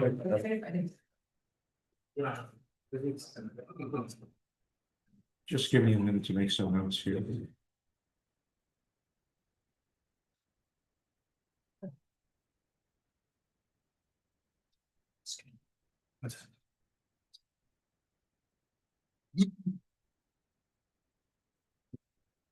Okay, next project is Goodman Land Holding. Caleb, how are you? I'm doing okay. Filling in for Bill today. I was gonna say, you don't look like Bill. No. Not gonna be with us today. Is this Mr. Goodman? Yes. How are you? I think we met last time, right? Yeah. Okay, so Bill probably told you that I contacted him like last week sometime and told him that we weren't gonna be able to do a short form for this. We might be able to just issue a letter allowing for the driveway to be utilized to access the property. If the board remembers, this is a project that lies in both the town of Rochester and Wassing. There's approximately 10 acres in Rochester, and the remainder of the property is in Wassing. And the remainder of the property is about 194 acres. So we're gonna have to go through the whole subdivision process. Maybe we can make some exceptions. Why exactly you thinking? The building department typed it as a subdivision. And when we went back to the building department, David and I went back to them a week and a half ago and asked them to reconsider it. We didn't do it in writing, we did it informally. They informed us that they would probably take a look at it, but since their attorney had been fairly adamant about what it was, it's likely that we were just gonna be wasting time by asking for a shorter process. I think we can shorten it, but so let's keep going and see if we can show you how we might be able to shorten it. But I mean, it's kind of a worse thing we've already went through the short form. Right. As well. Yeah, we're not gonna go. Okay. Okay. So hold on. So that's the reason. As a practical matter, you probably lose time by us trying to make it shorter. Going back to the building department, going to the attorney, having the attorney say what they already said. No, it's a subdivision, so we decided the more prudent thing was to try to move forward and just get it done. So there were two things or a couple of things that were mentioned last time by the board, and I don't know whether they still want to do this. One was there was some thought about doing a site visit. Does the board still want to do a site visit? I've been there, so. Okay, anybody else? So we don't wanna, anybody? No. Okay, so no site visit. Peter, you're dealing with fire districts? Yeah, initially I thought it was, I had a question about whether, who would respond in terms of emergency. Because it's a town of Rochester road entrance in the town of Warsing. On the old fire map that I was looking at, it said that it was covered under Napanock fire, and so I was investigating, looking for a letter of agreement like we have with other places like Yeagerville. I double checked that on a newer map, and it's actually Cohasset Fire District, which kind of spears up through that area. So there's nothing needed there. They would be dispatched. You've been paying Cohasset Fire taxes. That's verified. And I spoke to the chief on the fire this afternoon that I was on about this as well. So they would respond in the case of a fire. So So we don't need, the fire department doesn't need any of Okay, that. and I guess that's true of the ambulance corps, Same thing. then. Same thing, Yeah. okay, if one then the other. Yep. Okay, good. The board have any comments? How quickly can we get it done? Really quick. So, I'm gonna suggest a couple of things, that we just, we declare lead agency that's unlisted, uncoordinated. Well, Larsing knows that we did send a notice to Larsing that we're operating on it, and if we do a public hearing, we'd have to let them know that we're doing a public hearing. Although Bill had said he was gonna ask for a waiver of the public hearing. I don't know whether you're still gonna do that, but let's first do seeker. Dave, you had some thoughts about how we might be able to streamline this, Thank you. Well, or am I putting you too much on the spot? well, so you want to cite this? No, we don't want to cite this. Okay. Well, given the information of recent days with our deed issue. I would recommend you be cautious about waiving public hearings. Given that you found out key information from public hearings in recent months. So that puts you in another meeting, no matter what. Okay. I'll defer to Mr. Gordon on how to bundle seeker. Our understanding is the adjoining town did seeker without coordinating with us, is that? We were not, we never received a notice of intent to leave. Yeah, it's obviously not a type in action, so we've got to do it. Well, So that's an unlisted action. This is what uncoordinated review is, for people that think that it's a good idea. If it's really uncoordinated, you have two involved agencies and you don't coordinate, so everybody has to do their own secret reviews. So welcome to that. So they could fight the action and take lead tonight. Yes, it's much, I mean, now that we decide, once we get over the hump that we have to do it, we can do it as quickly as this project befits. And I would also recommend that there was any documentation produced over in Rochester as to the environmental impacts of the action, you might want to take a look at those. You mean in Warsaw? Yeah, we're Rochester. Yeah, get the Warsaw stuff, if it's any more than just an EAF, they had any analyses of anything. Get them over here. So Caleb, did they do a determination of significance in Warsaw? They did, yeah. And do you recall what, I need to see a copy of that. Yeah, I don't have it with me. Okay, so can you get us a copy to make sure that we're not missing something? I'm actually asking also, were there any environmental analyses that went into that? Yeah. Declaration of significance, did they write anything up, reports on trees or wetlands or anything else, or roads or traffic or anything? Well, could I ask a question? So the proposed action, since we're uncoordinated, we're only considering what's happening in Greater Rochester. Are there, Consider the environment, no, but we don't have any authority to stipulate anything for the town of Warsaw. that's Like not if- true. We don't have authority to approve a subdivision there, but when you look at the environmental impacts of an action in your seeker, it doesn't stop at a town line. Okay. That's. I tried that before. I mean, Is there a way for them to just? I even tried saying, can't we just? Right? It's But, like, so Caleb, I need the determination, any determination of significance like Warsaw came up with. We can declare ourselves lead agency and we can declare this unlisted and coordinated tonight. Yeah. Okay, so Coordination, agency. I'll entertain a motion to declare lead agency unlisted, uncoordinated. I'll make that motion. Peter made the motion, Helena, seconded, all in favor? Aye, 7-0. Okay, we take care of that. And you could schedule the public hearing. And we can schedule a public hearing. We can't do a determination of significance. I need to see what you guys did in the Warsaw. So I'll entertain a motion to set a public hearing for 8:25. I'll make that motion. Peter makes the motion. Can I have a second? Dave? Sorry, I'm trying to take What's the notes motion? and do stuff. Okay, I'll second. Dave seconds, all in favor? Aye. Aye, 7-0 for public hearing What was the date though? on August 25th. August 25th. And I think, not to prejudge what will come, something might come out of it. But I know one of the items we talked about that we're gonna need on the map, Caleb, is that if there's any future subdivision in either Washington or obviously in Rochester, it's gonna need to come back to us. And the rationale behind that is you're going through our town and using the driveway that exits on Old Cherrytown or Cherrytown Road. We want to make sure that if that 194 acres all of a sudden becomes 100 homes, that we don't have 200 vehicles going. Well, we want to know what's going on to determine what the traffic impact might be. And that's about the only thing at this point that I can think of that we might ask but we'll wait till we get to the public hearing. Dorian? Practical question, so who will be notified for public You hearing? got to talk about it. Practical question, who will be notified about public hearing?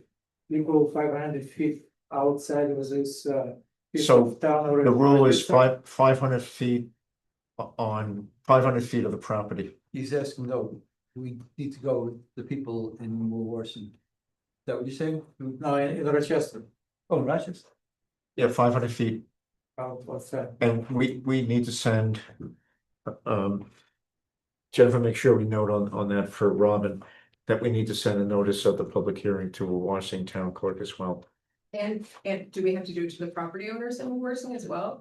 So there's a town law that says, there's a state town law that says, public hearings, on properties that abut a neighboring municipality, you have to notify the clerk of the, Just the clerk? just for hearings. Okay. I'm asking because I don't want this to get caught up and we have to do it all over again, but I know this. We have a month to get this done, so we should be okay with the public hearing. Rick, I have one thing. Yeah. Can we make sure that there are enough fire turnouts according to I've seen the road, and the road is a pretty good road, but I just want to make sure that there are enough fire turnouts according to the New York State road So if regulations. the road is 20 feet wide. Yeah. They don't typically have turnouts, so you're saying you want more than that? I would check, just make sure that it adheres to what the town of Rochester does. Oh, well, Rochester. That's the only road that yeah. We require anything over 1,500 feet, I think, is regardless of the width, that there be a turnout every 500 feet. I don't know what the length is in the town of Rochester, but It's 15. it's It's not, good, yeah. yeah. But I think it's still, I thought it was still based off the width of the road. Like a driveway would only be 12 feet, you'd have to have a turnout, I know that for sure, but when you're dealing with a wider. Yeah, most of the roads we deal with have been only, But it may, a lot less than it's that. considered a driveway, so maybe. If it's you still can right, convince it us- Needs to be a turnout. if you can convince us by Driveway. state law, you don't need a turnout. If you can convince us of that, fine. But unless you convince us of that, we're gonna need the turnouts. Just on our part of the road. Yeah. Sorry. Is there anything else, Dave, to getting on this? We don't need a write-up on this. Mr. Goodman, just in case there might be some expenses, and there will be in terms of doing the decision, I'm gonna ask you for $250 in escrow. All right, you or your representative can bring it into the planning board sometime between now and the public hearing date. So $250, I'll entertain a motion from the board I to agree with that. Yeah, sure. I have another question, but I'll make that motion. Peter makes the motion, I'll second. Jennifer, for the $250. David is seconded that. All in favor? Aye. Anybody opposed? Okay, Peter? Yeah, just a question. I was looking at the EF and the SHPO is flagged. Is that on the Warsing parcel or we know? I don't know right offhand. Yeah, there's an archaeological flag. I just want to make sure that is. You should see in, yeah. It's in the EF, yeah, but I don't know. It doesn't say where. There's a bunch of properties on, it's flagged archaeologically. I believe so. There was a survey done for a project I assume never happened not far away. And there are some other features that popped up in some other project you've had on the Rochester side. There's a lot going on over there Yeah, from SHPO's perspective, but I assume Warsing did that? I wish I knew more about that. That did it, yeah, SHPO was performed for the whole property in the Warson review, as well as an EAF and a wetlands determination, all of which were compliant. Oh, Rick, you should probably just get that bundle. Yeah, we should get copies of that, I think, for. So if I understand what you're saying, what Rorsing did was they notified SHPO of the entire action, including the action in the town of Rochester. So if there was any SHPO-able sites in Rochester, they would have applied for that as well. Yeah, that's. what- Because Peter, I think you're right, the SHPO sites in Rochester are the archaeological sites right along there on Cherrytown. Yeah, I just, if you have a clear, we should just add it to our process, I think. If it's already been done, that's great. So Caleb, again, it's really important I get everything that was done. And if you could send it, Caleb, to speed it up, send it to me. And also send it to Dave Church. Right. So we can both take a look at it. All right, anybody, anything else? Now, there's one, I think, drainage crossing there, I talked to the building inspector today, thought that was sufficient. About that, because he was up there recently, I guess, and he said that was sufficient culvert. Is what he Culvert's good. That's what I think he told me, but You seen it, Peter? He said, I sounds said like, he was there. Yeah. okay. That's a class C stream too.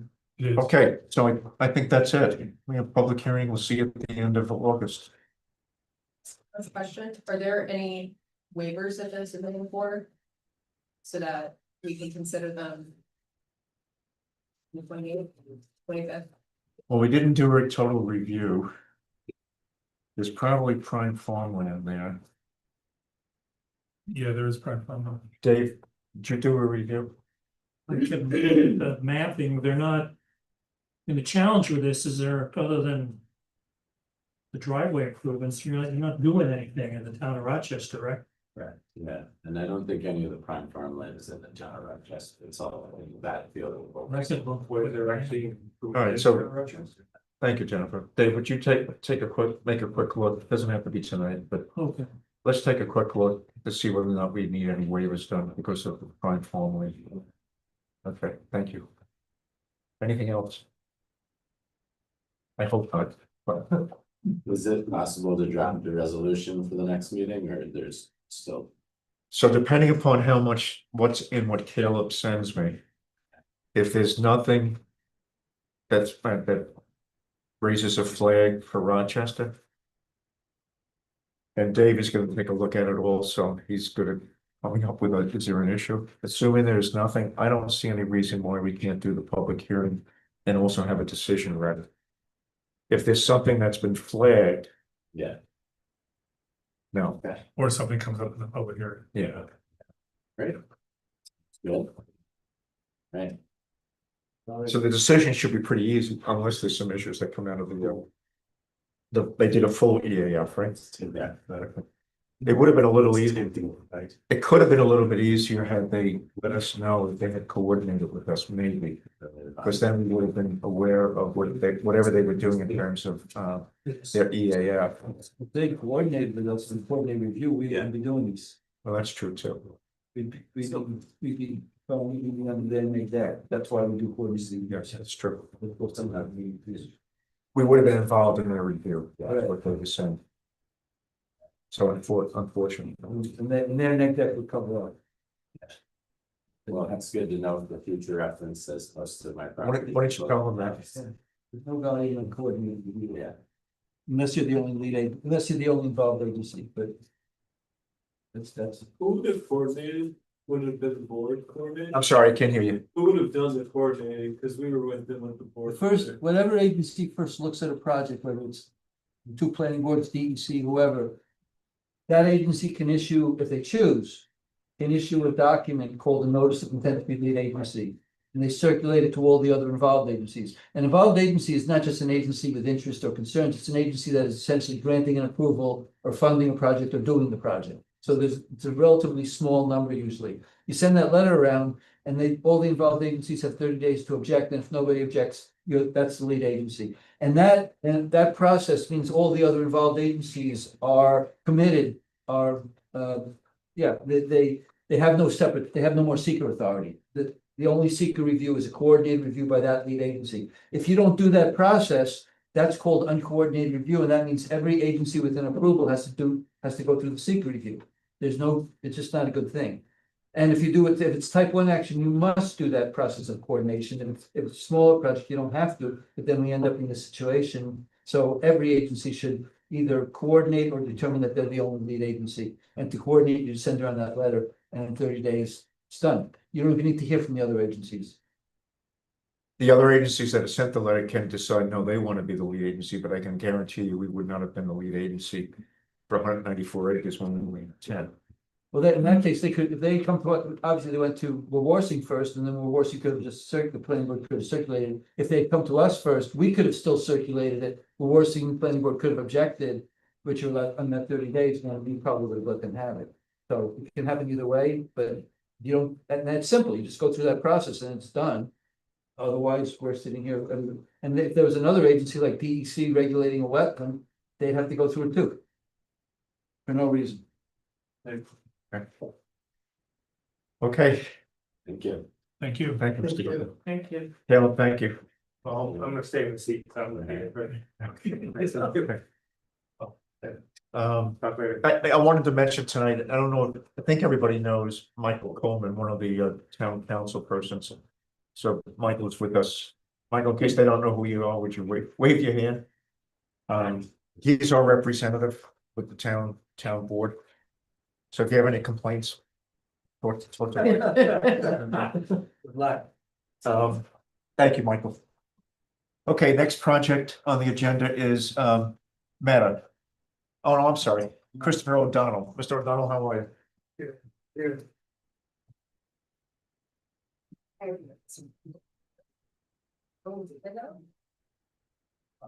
Okay, so there is a map and it's up to date at your place for Mr. O'Donnell.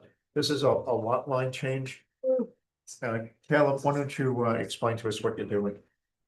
There's existing two lots, and they're modifying the lot line between those two lots. There are two individual houses, there's a house on each lot as well. And that is not really, I guess, basically we're giving the one lot a little more road frontage. Giving the other property a little bit, giving one lot a little bit more, giving more land as well. If existing two lots, it's gonna be two lots with two houses, or one house on each lot.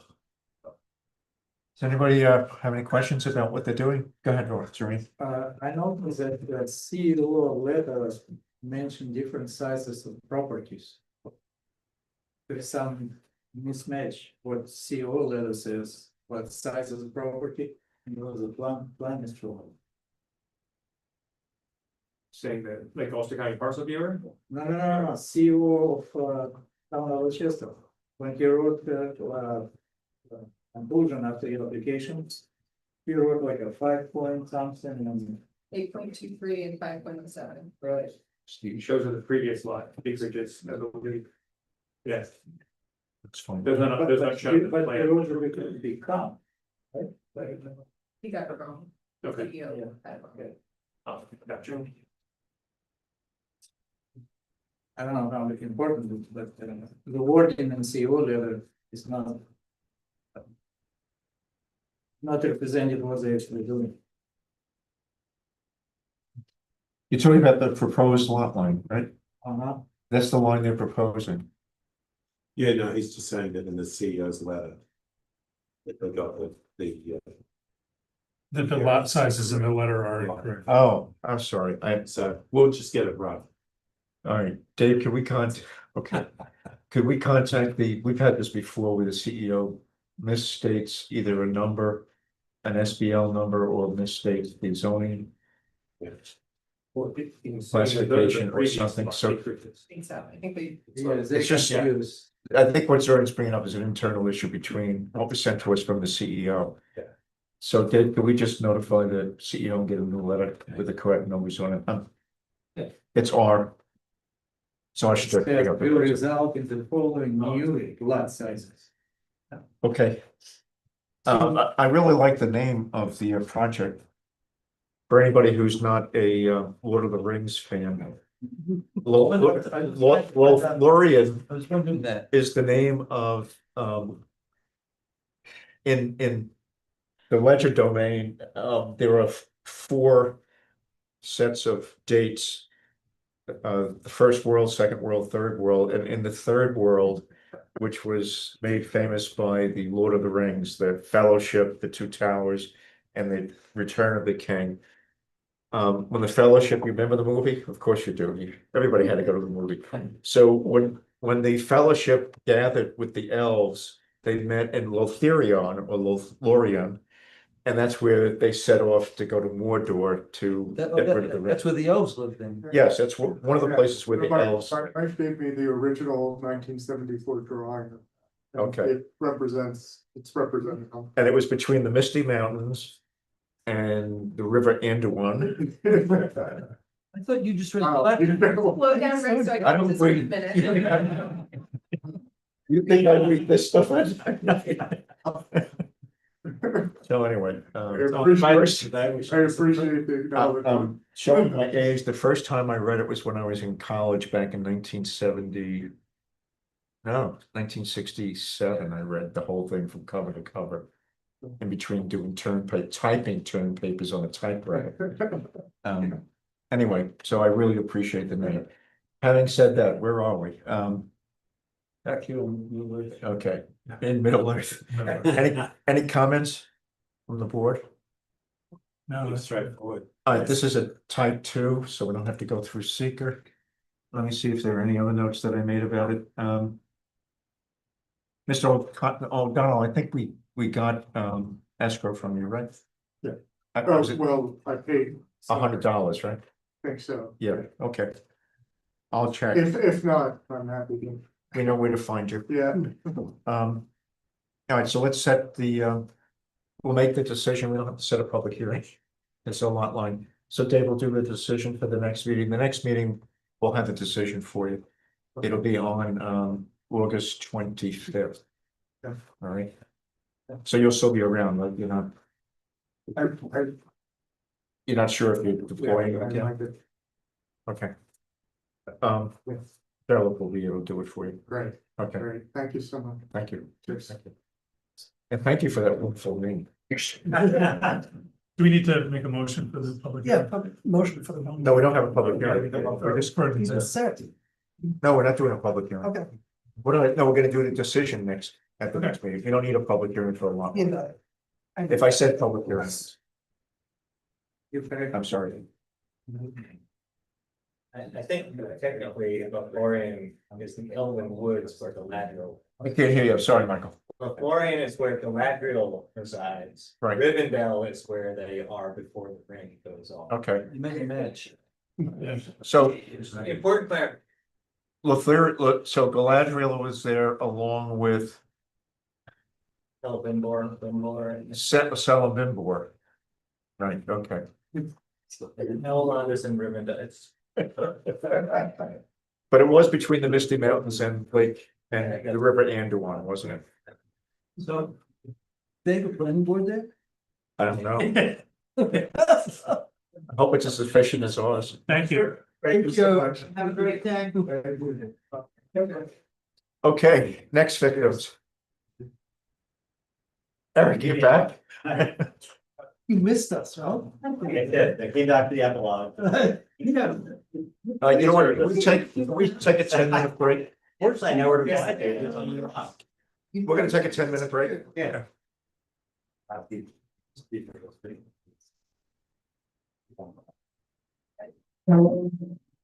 Power. He's here to read on this probably. What is this? It's not. I think that's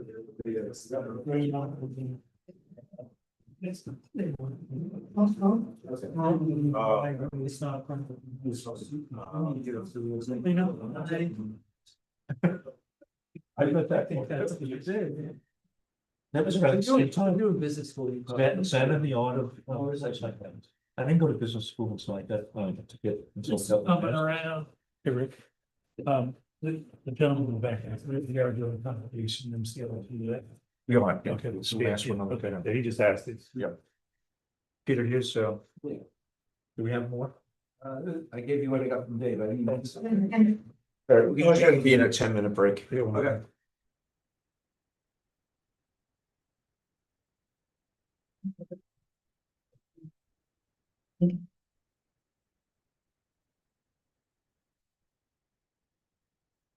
How's the body, David? And so what's happening now?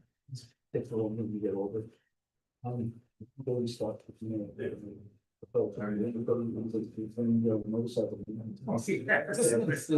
you're getting closer to us. Mentally, I don't know. It's probably, Right. Good comments. Right.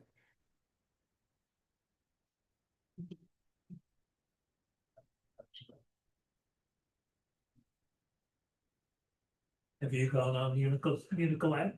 I have, yeah, I haven't put this. We need, oh, yeah, but it's. we need advice on. No. It's probably so much.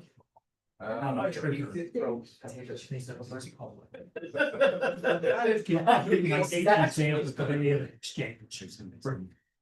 everything except for attorney-client privilege. I just they moved off in a plan. Back and forth out of that. And have there's the last several days and see What elements of that are both like? On what issue? Oh, you know, 24 emails. I didn't follow. They were, they just Different. drive it, chicken. Yeah, but there was multiple email exchanges. Yeah. I was actually comparing to send them the. Oh, yeah. Yeah. So I was just using an example where. This, I mean, a driveway into the cove. Oh, these are the ones I said, thank you very much. Yeah. Or Yeah. driveway into the cove. And those were also, I don't have to sign the top. Right, but the. Yes. We were using it in discussion. Beautiful. So, and the staffer over here sees all this stuff, including 24 emails. And puts it in the project file of Unicode. Okay, I'm not, I'm on it, but. Who decides when it's public? Why would it not be? Oh, is it? If Rick has a conversation, an email exchange with an applicant, can he alone? Well, Yeah. I guess. What about the six versions of the map that through this email? The question is whether it's an interagency correspondence that doesn't reflect on the agency. Policy or something like that, or Yeah. whatever the. I mean, I'll leave it, just put it up, but. Are you the reporter from, so you're Leah? Yes. Oh, They're just. I was wondering, okay. Writing something, I know. or somebody's writing to me, it's just a. Legal question. Unless, I've never understood that exemption for or interagency correspondence, but that's not a final. Well, I've had family attorneys, yeah. Oh, what's it? We've got a large drive for it. It was public. Well, my attorney, with exception of Laurel Lohan. What was really funny, And she was the county attorney signed by the mark until she went. I cannot remember the name. Okay, let's reconvene. Break is over. There, here. Thing. Well, when did that drag your feet? Same thing, right? So many. Wait a minute.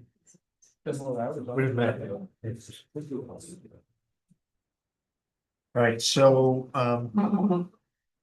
at the last meeting, we approved the Meta project.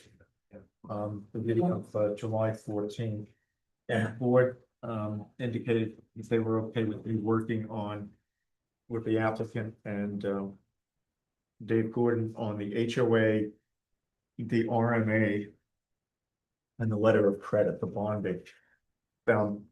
As I went through some of it, it's not that it's complicated, but I wanted to bring it back, some of these items back to the board, because there's a lot here.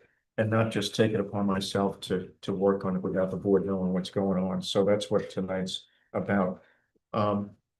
So I'm here to inform you that the HOA, which was quite detailed. Dave took a look at it.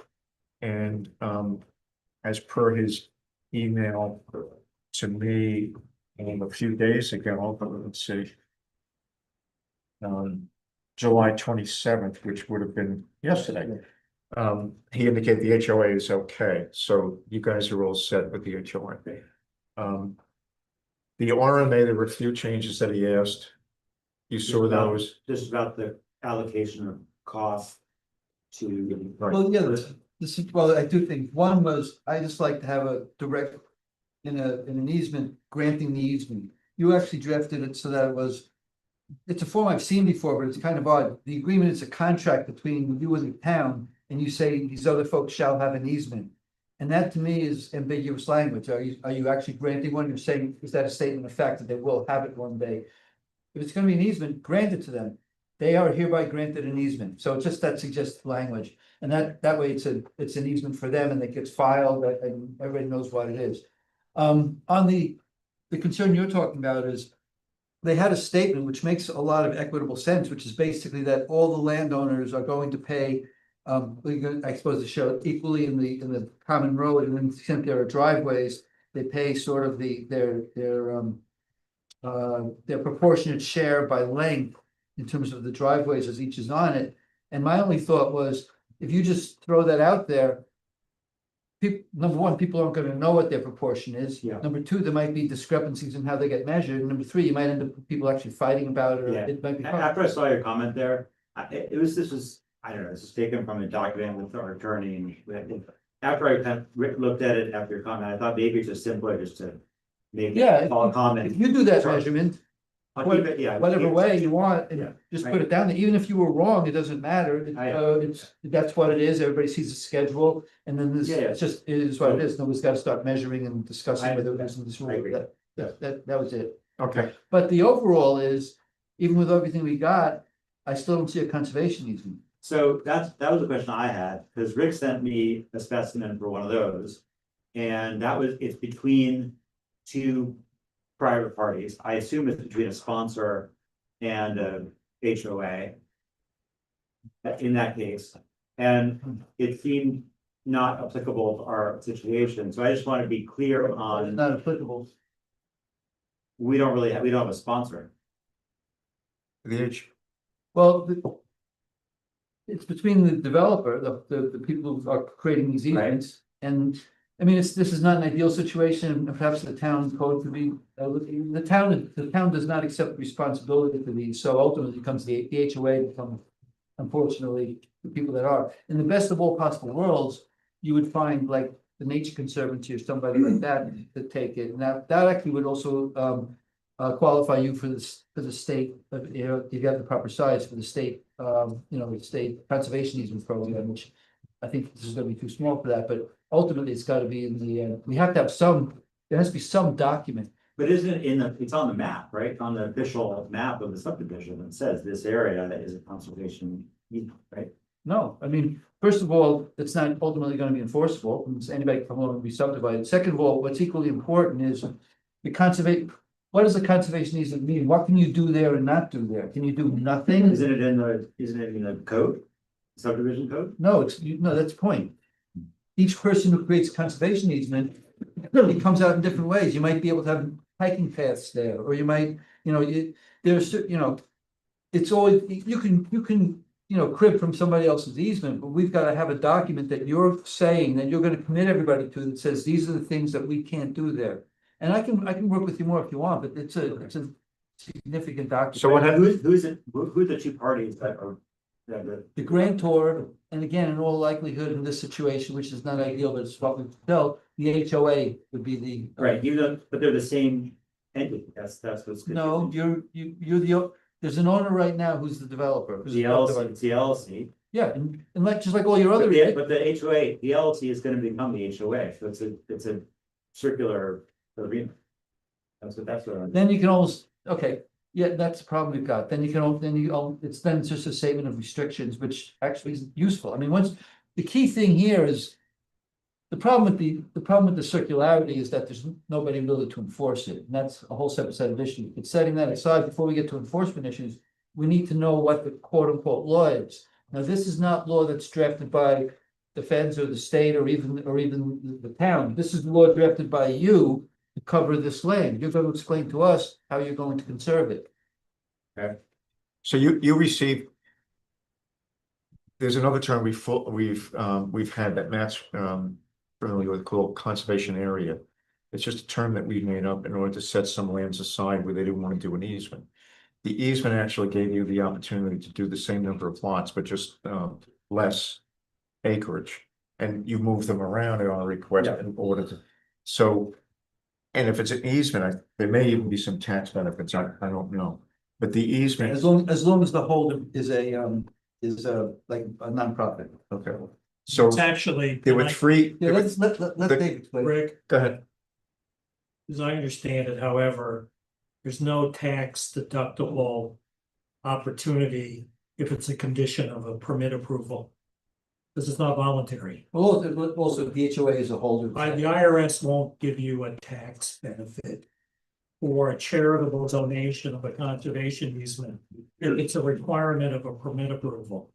And this is a requirement because you did the conservation subdivision. Okay. To allow for that modification of the lots. Well, you know what, though, that would be for federal taxes. The state program is gonna be on the state level for state taxes. I think it mirrors the language. Does it? But I don't, Well, yeah, I mean, you've got this qualified third party problem, right, with an HOA. yeah, that's right. That's why we didn't qualify in the state program either. Most easements have what's called a qualified third party, public agency or land trust, Well, a careful when you- nonprofit. When you say notice, Conservation. you're talking about like major projects that, somebody like OSI is gonna notice. There's little, Yeah, right out of Sophie's there are Lane. little easements along rivers, right in the neighborhood. Well, you interested? Well, we're always. Mine is in this. Go for it. Go to. I mean, a conservation easement, because full disclosure, Hans and I are both on the board, the Round Out of Sopus Land Conservancy, and each easement is crafted for the property and set up a bunch of restrictions of what you can and cannot do, access, who has access and all that. But each one is made for, typically made for each property, starting off with a general. So should you just make like basically just like a statement of what the rules are? Yeah, there's an outline, declaration of why it's of public interest and what can be done, what can't be done. And then the conservation organization monitors it, they have to, by law, they have to monitor it every year Do to you make sure there's expect nothing violated. that And it gives you a tax. It's not bad. Do you expect that your homeowners are going to use this land for anything? I mean, for just recreation, like walking around and, Okay. Yeah. These, whatever it is, we'd wanna, you'd wanna start stating what it is, and are you expecting to clear some trails for them, or let them do it just by walking around, let their feet clear the trails, or? I mean, I don't know, we'll work that out, we'll have to talk about it, and make the rules are, The sample one that I gave you yeah, I thought it had. is something like a good that. example. So we use the same kinds of rules, but just the outline, the framework is. The framework just that like they a used was great. The statement. rules are up to you. Okay, The kinds of things they did was no clearing of land, no dumping of debris, no riding of four-wheelers, no Right. motorcycles, blah, blah, blah, blah. Yeah. It did allow things like the creation of trails. yeah, There were a host of things that allowed recreational type of things that allowed.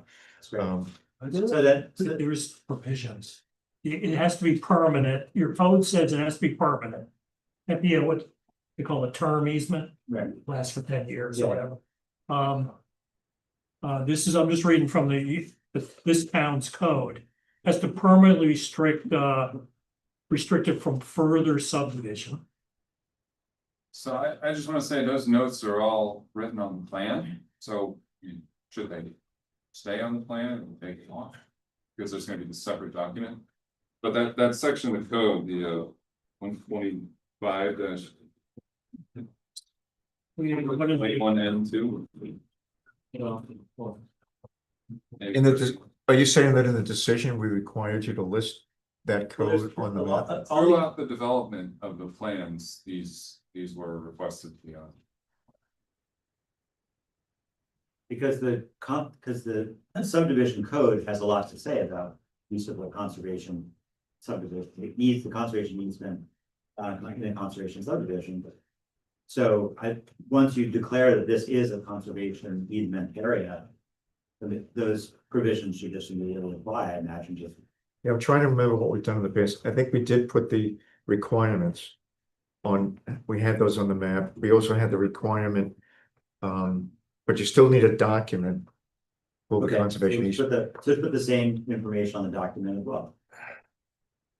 And which document? Are you clear This which is- document? yes, Is this this in the HOA and the separate document? No, Is it part of the HOA, Dave? No, it's not separate Conservation document. easement? No, separate document. No, So it's just a document, it's a statement, and what happens when we'll make that, show it to you, you say, yeah, that seems good.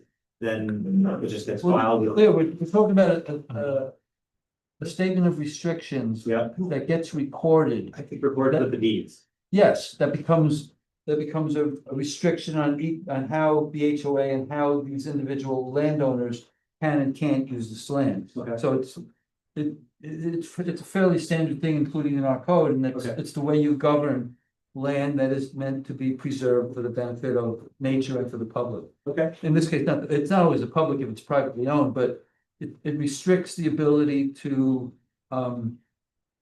use and to exploit land. Yeah, we understand. I mean, It's a standard document. It's a similar thing that was on the Jaeger. The Jaeger, yeah, exactly. Yeah, we did with Chief Jaeger. Which- Well, that's the one I sent you. Yeah. It's from another project that we. Yeah. What confused me about that was not the language of the restrictions themselves, but the way the whole thing was framed. As one party was granting it to another party, and Right. that was very confusing. Well, the typically, and I think, correct me if I'm wrong, I think the Code of the Town of Rochester says that it can be a, bona fide conservation organization like Mohawk Trust or Round Out Esopus or Scenic Hudson or whatever those things, or it could be the Town of Rochester, which the Town of Rochester doesn't really want to do it, as I understand it, nor I think should they do it, in my opinion, because it has to be monitored. Or it could be done by a homeowners association. But that means that the homeowners are in charge of protecting the easement. So you can see where that could be a problem in some cases. In a more, I don't want to say typical or more general, but in the classic case of a conservation easement, where, for example, a large farm would sell easement rights to, let's say, Open Space Institute or Scenic Hudson or a small land trust. It does two things. One, it states the restrictions on the use of the land. And second, it gives explicit enforcement rights or even ownership rights for the easement to a third party that would be expected to enforce it. And very often they will charge money, a maintenance fee to enforce it. But the point is, it gives a second party. In this case, and because of the way that the town code is structured, so the town typically won't accept this responsibility. What we're seeing typically is that the HOA does become, because unless it's a piece of land that the land trust is going to be interested in, we are seeing the structure where the grantor is the developer and the grantee is the HOA. And so, of course, that has some elements of, and the HOA is ultimately not going to be the developer. The HOA is ultimately going to be the property owners themselves. So it's not quite the same person, but, and legally it's not the same person, but clearly it's not a person who is going to be all that as concerned about enforcement as a land trust that's outside of holding it. So we are going to, so that enforcement element is going to be, it's legally there because they're separate entities, but it's not going to really work. Homeowners are not typically going to enforce against themselves, but they actually might if one homeowner was using the land in a negative way, another homeowner might enforce it, like dumping garbage or something like that. But the document will still have benefit as a generalized, as a statement of what can happen on that land that gets recorded so that every new homeowner is aware of it. It's gonna be in a recorded thing next to their deed. And so it serves that purpose within the code. And in a situation like this, is what we're asking for. So it's not gonna be that far different than just the generalized statement you're talking about, but it will force you to think through. How many acres is it? About 30 acres? Roughly, yeah, something like that. So you got 30 acres. If there's any particularly sensitive areas on it, I don't know, but if there were, you'd probably say, nothing happens here, and then over here you can have, walking paths or whatever else.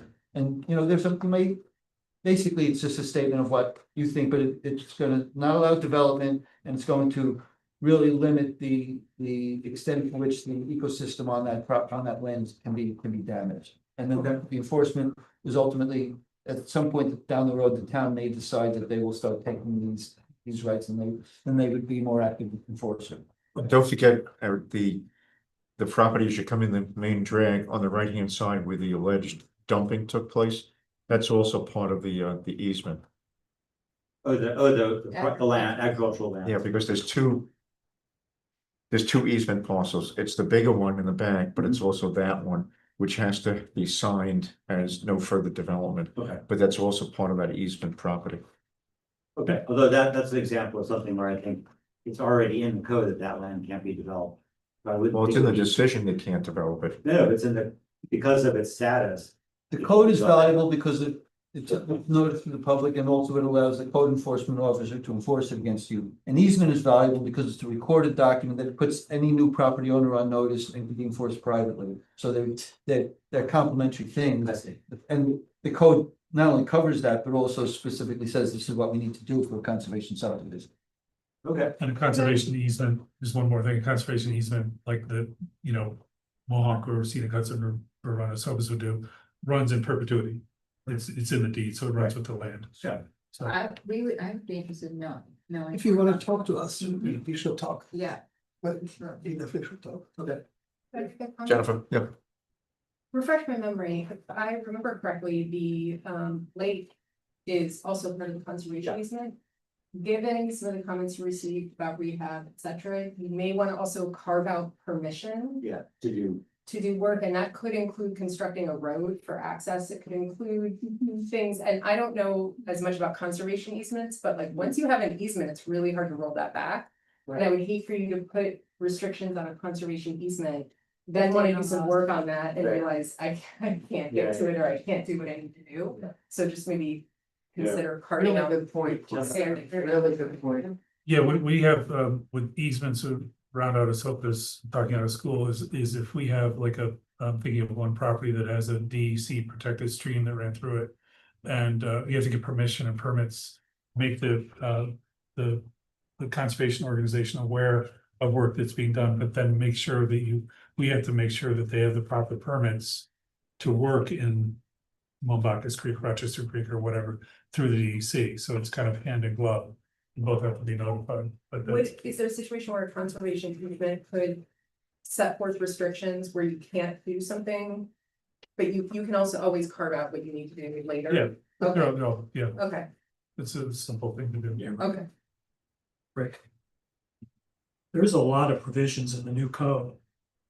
For example, if it's a homeowners association, one of them is they're supposed to make a initial conditional offer of dedication to the town first before it can be held by an homeowners association.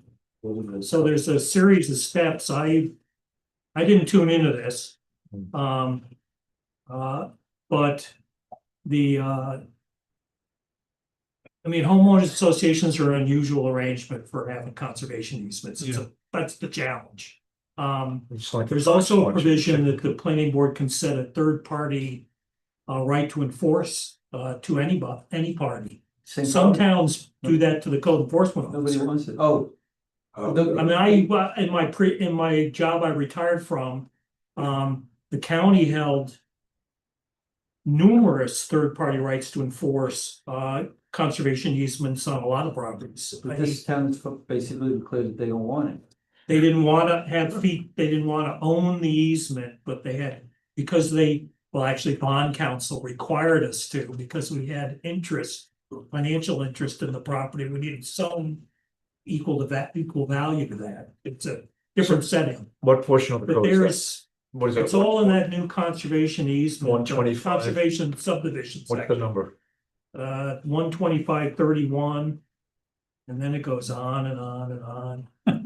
You got And I on read You read it, okay. and on. And How do you feel? I mean, it could be argued you still got some steps to do, Rick. Rick, who's We the do chair? or they do? The planning board does. You have to accept a number of things before it can be filed. Okay, this is. Formally submit to the town. You have to make a formal offer to the town first, it looks like. The town, we predict will reject, right? Yes. Did we do it with this Jagger? 23 or something else. No. That was before the That was Jaeger before the predated- laws predated the changed, code. right. Yes, Is that true? yeah, I think so, yeah. This took effect mid-November? November of 24. The Jaeger was April. I mean, there's high flexibility in what the easement can say, what rights you can reserve out and what you can restrict. That's pretty flexible. But there look like there are a number of procedural steps that have to happen before it gets filed. And extra ones if the homeowners association is the easement holder option of choice. And it's 125 one.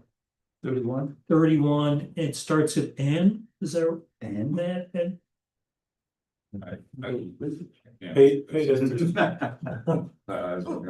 All right, so Dave, Welcome to my world, man. Peter, you know, how likely is it that one of these smaller land trusts would want to take over a 30-acre? The acreage isn't the issue, is that there's criteria, The village, yeah, the criteria, value of the. yeah, what is connected to and Continuation. continuation, Right. connected to biodiversity, there's a whole list of criteria. so Dave, you and I need to collaborate and see what other things that we might have to do as the board.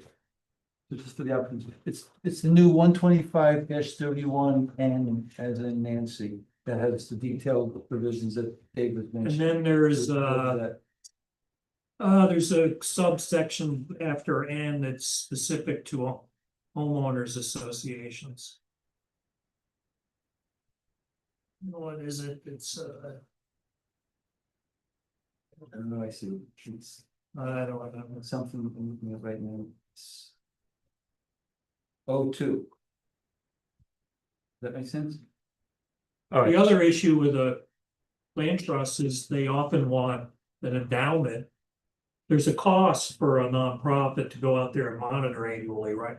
Yeah. You have an obligation Yeah, to do that in your institutional structure, right? Typically, there's a protection, contribution to protection fund based on acreage, and then there's the cost of the appraisal baseline, and then there's no annual fee once it's done, it's done. And so that covers the cost of monitoring. I mean, I think the difference here is that there's not a lot of elaborate things need to be done. It's really just making sure people don't build buildings there. That's really what we're talking about. And so it's not like there have to be, you know, things have to be cultivated and or nests have to be like protected, or it's not like a very complicated thing. It's just making sure people don't build stuff there. All right, so it sounds like you're gonna talk to these guys about the possibility, but it sounds like it's either them or it's the HOA, because the town's not gonna accept it.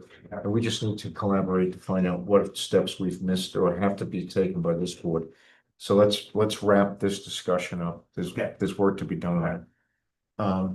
And then last but not least, you wanted to make some changes. I should have talked about this when we were talking about the HOA. You wanted to make some changes to the naming of. Yeah, so I passed around the map with red text on it for showing a change. So we have two, in the map, we've had two private roads. And the reason those are private roads instead of shared driveways is that the subdivision code doesn't allow more than a couple houses to share a driveway. However, with the conservation subdivision, up to 6 houses can share a driveway. And the reason this is relevant is that we are trying to get a letter of no action from the Attorney General because we're not developers developing and selling property to other people. We're developing it ourselves for ourselves, and therefore we want to get a letter of no action from the Attorney General. And there is what's that? For the HOA, to create for the HOA. The Attorney General sound for. The state Attorney General. And there's a provision that if there are more than 4 houses sharing a private road, a no action letter will not be granted. So we are hoping that if it's a shared driveway, not a private road, then we can get out of it. So what the applicant wants to do is just on the map is change the naming of the private road, change it to a shared driveway. It gives them some advantage. in terms of the HOA with the Secretary of State, not the Attorney General, the Secretary of State. And it's okay with me. The conservation subdivision section allows there to be 6 homes on shared driveway. It's normally 3 on shared driveways. So there's no more than 6 homes gonna be on this newly named shared driveway as opposed to a private driveway. So Dave, and I think we need a resolution, agreeing to that. And we have to go through the decision and wherever we refer to private driveway. And I don't know if we do in the decision, we'd have to change it to a shared driveway. And I don't want to look at it now. Okay. Do you see any problem with this? Yeah, both under whatever criteria the Secretary of State or the Attorney General Secretary of State is using the state. And also for the town law, if there must be like, Dave can correct me on this, there must be some criteria in those codes that would differentiate a shared driveway and a private driveway and anything else. So, I mean, the applicant can call these facilities whatever the applicant wants. You can, Teal, so you can call me Ray or whatever. But if the Secretary of State is going to either send you the letter that you're looking for or not, based on what they think it is, calling it something else shouldn't change that. It should be defined by what, like, it may be defined, for example, how wide it is or how steep it is or whatever else the criteria are for these different things, but changing the name shouldn't change that. And similarly, for the exact same reasons, changing the name shouldn't change the way the town code applies to it, because the town code should be defining these features so that there's, so that's one or the other, or I don't see the name change. The name change could do what the applicants are looking for. Everybody would come in and change the name. I mean, I'm not quite getting it. So it is what it is. As I understand it, the reason why you had it as a private road is that when you weren't doing this as a conservation subdivision, that's why you had to name it a private road. You couldn't name it as a shared driveway because on a non-conservation subdivision, you can only have 3 homes on a shared driveway. Then what they found this anomaly with the Secretary of State where it could save you some steps by calling it a shared driveway, and that in a conservation subdivision in the town of Rochester, you can have 6 houses on a shared driveway. So we figured if I change it to a shared driveway with 6 houses, it's okay in terms of the town code, and it helps in terms of the HOA. So, but to your point, Dave, I understand what you're saying. And you may be correct in how they interpret it, but I talked to my attorney about it. And he thought that it might be like you say, which is that they say that we don't care what you call it, if it's a shared.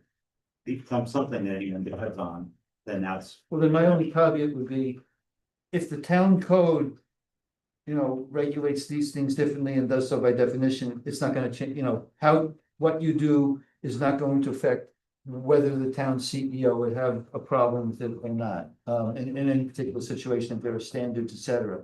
Having said that, if you think it doesn't matter with the town, and if you think you can get some benefit with the state, okay, well, whatever you want, but I'm, to the extent I would advise the town CEO, I'd be like, if the shared driveway, let's say, could only have a maximum slope of 15%, and a private driveway could have a maximum slope of 30%, and this thing is going up to 25%, it's not shared We're not driveway. talking about anything. The town code allows 6 homes to be on a shared driveway.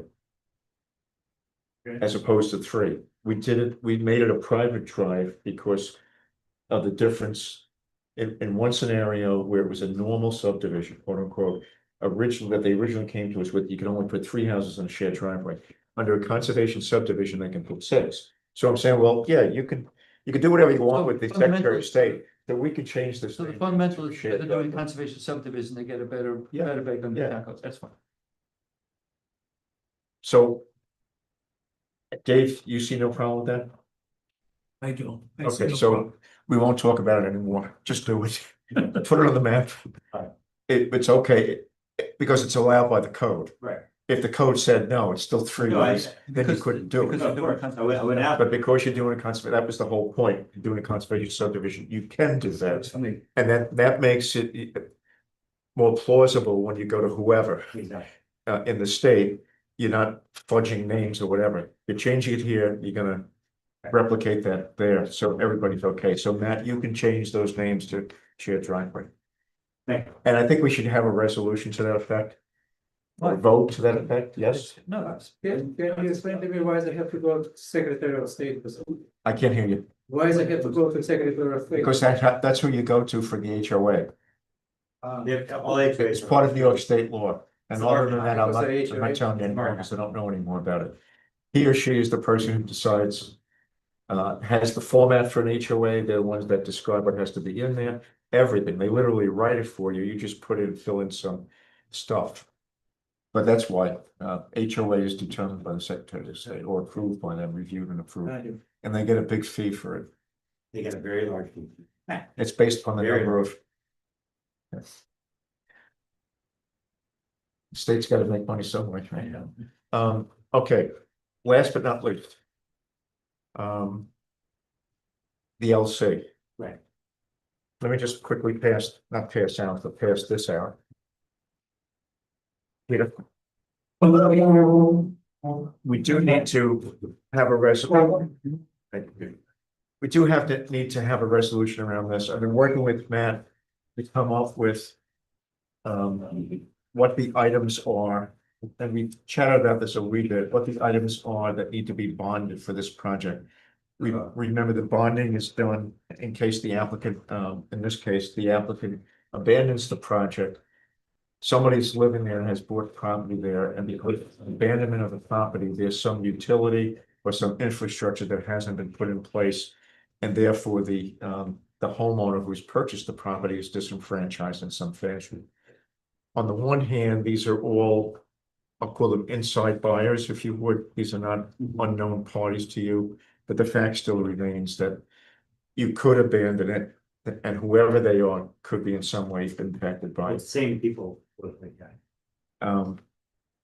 True, the same people who are building are the people who are buying it, but the code doesn't differentiate in terms of that.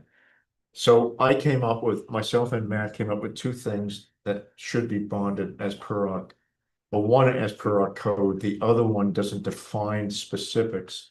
If you remember Accord Social, there were very specific things in the site plan section of the code. And so we went one by one. I think there were 7 of them, and we came up with the ones that applied. In a subdivision, it doesn't have that. It just says, what are the items that you need to bond for in order to protect the people who are buying into the project? So the only one that I could come up with would be roadways, but the roadways, most of them are there already. You're not paving, you're not putting Belgian block down, you're not putting drainage facilities in, you're not putting stormwater drains of any sort. None of that is happening. All it is gonna be a plowed road with item 2 or item 4 put down. So I didn't bother to include that, but the utilities have to be put down to each of the houses, namely electrical and cable of whatever sort. There's no water lines, everybody has their own well. Question, what about the dry hydrant that you talked about, should that go in? We No? gave the dry hydrant as a suggestion, not as a requirement. Yeah. We thought, Peter mentioned that you could get an insurance Maybe, break, maybe. not kidding. So That's no, nice here. we didn't talk about that. So it was landscaping and it was trenching for the utilities. And so you have the prices here.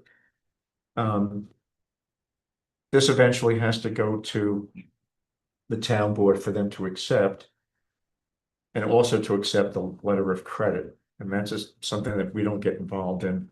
I gave you a sample of one. So they have to come up with a letter of credit from the bank who agrees to bond for this amount, give them a letter of credit for this amount. And I think the only item that we have to talk about tonight is this sufficient from the board's point of view? Is there anything else that you can think of? These are estimates that the applicant got from experts or from people who will do this, sell it or do it. In the case of the trees, they got estimates from a tree provider, a nursery, as well as what it's going to cost to install. So if there's anything else the board can think of, let's talk about it now. And in the previous project, Accord Social, there is a requirement to bump it up that we made up by 125% Yeah. to account for variations in price. It being outstanding for a longer period of time than anticipated, so because of inflation, it goes up. So I think since we did that for one, we should do it for this one as well. I think it's in the code, isn't I'm it? sorry, Is that in the code? it's funny. It's in there by code for landscaping only. Oh, all right.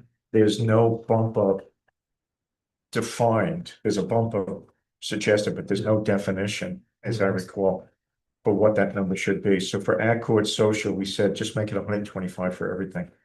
So I'm suggesting we make it 125 for everything here with this project. Yeah. So that would go from 48,644, bump that up by 125%. So what does that come out to? 60,000. 60,000? Right, no, a little bit more, 61. Give it to me again. Roughly Yeah, 61. roughly 61. 61. 61,000. Thank you, the engineer. So I'd like to entertain a motion unless somebody has some other items they want added to this. I can't think of I'll it. make the motion. Make a motion that the board accepts the recommendation of 61,000. An LC in that amount to bond for infrastructure items. Motion made by David, second by Helena, all in favor? Chair votes aye, so 7-0. Okay, so we have a resolution for that amount. Now it has to happen. We need to go to the bank. Get a form, a draft. Each bank is different. I gave you a sample of one, but each bank does it differently. Get that to me, include the 61,000, and then I'll pass it on to the town board through their attorney and the supervisor. Okay. Very good. So I think we've covered all the items. That's it. All I have. The bond, the HOA, the RMA, and the conservation conservation easement. Yeah. Okay, Okay, thank you very much. thank you. Thank you. It's always good. Is this the final time? I don't think you need to come again. I think we can do this over the phone. We're gonna do on Monday night. On Monday. Exactly. Do you guys get a hotel room somewhere in that area so that you don't have to go back to Brooklyn? Running out of friends.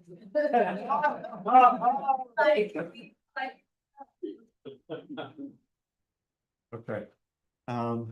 Next on the agenda, Matt, thank you, guys. Thank you. Thank you. Next on the agenda is project by, well, the applicant is Kyle Falaha. Mr. Falaha was here once before. And we sent him to get a real engineer and a real surveyor. He landed with Matt. And so you have in your file a real site plan that Matt provided for this project. Matt, one item before I can get it, Kyle is actually the owner. Is Sam still involved in this in any fashion? I've mostly been talking to Sam. All right, so I need a letter of authorization from Kyle to authorize Sam. I couldn't find one in the file.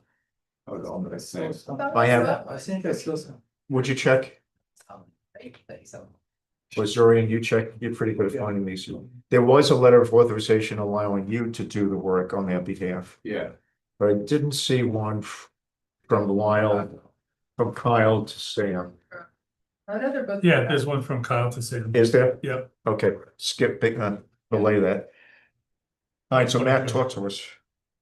sure. So, it's a relatively simple project, I'd say. Basically, it's an existing 3-bedroom, single-family home. That's how it's listed on Parcel Viewer. That's what it's been. What they want to do is make it into a duplex, essentially.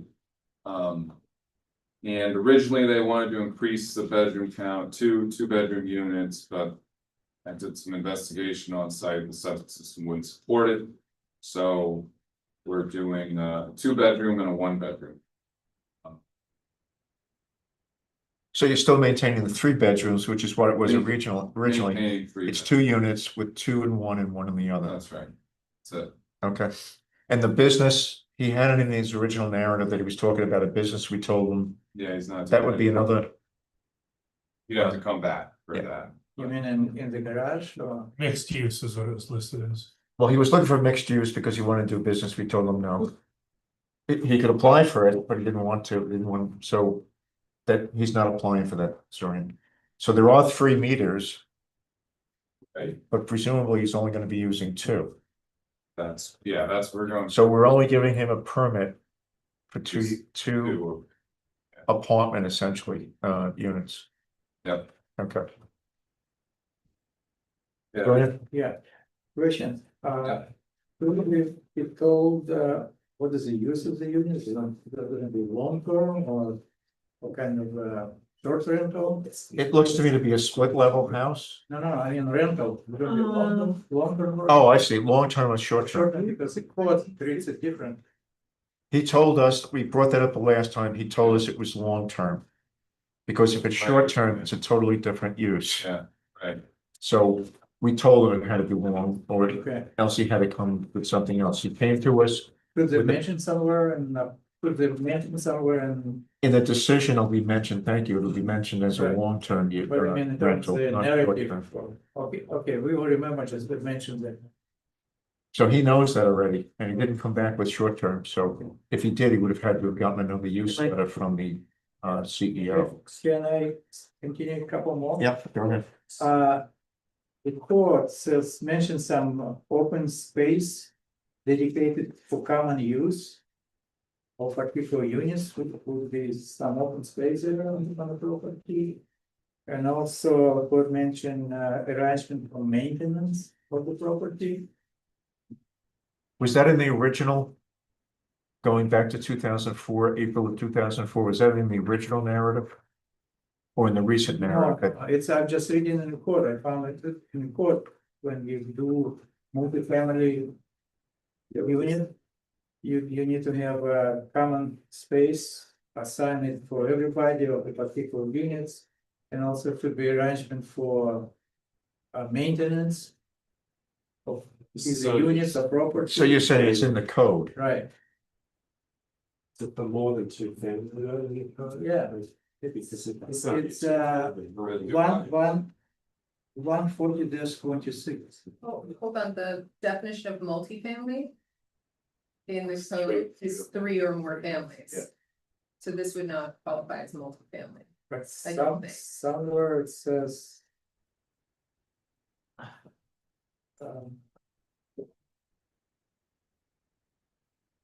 So the definition you read, sorry, was it for multifamily? I don't know, I just took the court, maybe Dave will investigate, but So it sounds like it's for 3 families, this is not 3 families. The code enforcement officer's determination from over a year ago. Said it's proposed to be a conversion of a 1-family dwelling, but 2 families. 2-family. And there was some, I can't find it right now, being a pre-existing non-conforming. It's pre-existing non-conforming. So, which has some other standards. I don't know that does this need to be updated now? In what way? I don't know. I mean, there was a mixed use, now there's not a mixed use, it's, Does there's 3 meters on the building, it's, does the code enforcement letter talk about mixed use? doesn't say a thing about mixed Then it's use. not a mixed use. When he came to us, in his narrative, he put in mixed use. Right, I told him, garage. unless you're gonna get a CEO determination saying mixed use, you're not doing mixed use. Yeah, so right now it's a conversion of a pre-existing non-conforming And that's it, 1-family dwelling to a 2-family dwelling, and that's it, period. period. I have nightmares about telling him, you can ask for whatever you want, but that's not what you got the code enforcement officer to give you a finding for determination for. If you want to do that, go back to him, and he didn't want to go back. So we're gonna go by what the CEO said. No mixed use. Yeah, no mixed use. I told him that many times. Anything else? I'm glad he's not here, because he might say it again. Anybody else? No. Okay. Well, you have anything else for us? No, I mean, the lighting was all dark sky compliant, I'm looking for that. Okay, so couple of things you need to take back to him. You were, the map. The site plan rather was done really well, where the parking is supposed to be. You have in there the lighting. I don't know if there's anybody living in the place now, I suspect there is. But it looks anything like it looks now. After we give them approval. Everybody's parking in the front by 209 instead of off to the back and on the left-hand side. Somehow make him understand, or else he's gonna get constant visits from the CEO. That if he agrees to put the parking on the left. Off to the side, I think there were 3 parking spots, that's where he's gotta put the parking, not on the street. Or near the street. There's plenty of space over there. Well, there are. I don't know why they're. So that's one thing, and he did replace the septic system, right? You have the Yeah. septic permits now. Well, we didn't need a permit because it was a repair. Okay. So when you do a repair, you don't have to actually get approval from the health department, you just need. Well, you don't even need an engineer to do it, someone can just go out, but I did actually. Stare, design, certify what you do. Okay, so now he has a working septic system. Yeah. Is there is the entrance that will jog in the front on the 209 side? Yes. The common entrance for both spaces? Yes. Okay, and one is upstairs, one is. I've never been in the building.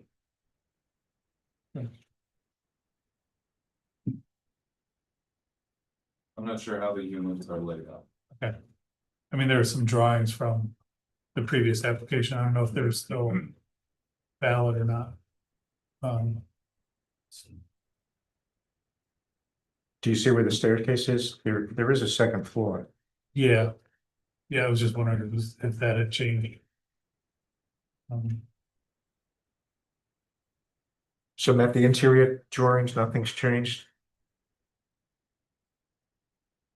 That I'm not sure of.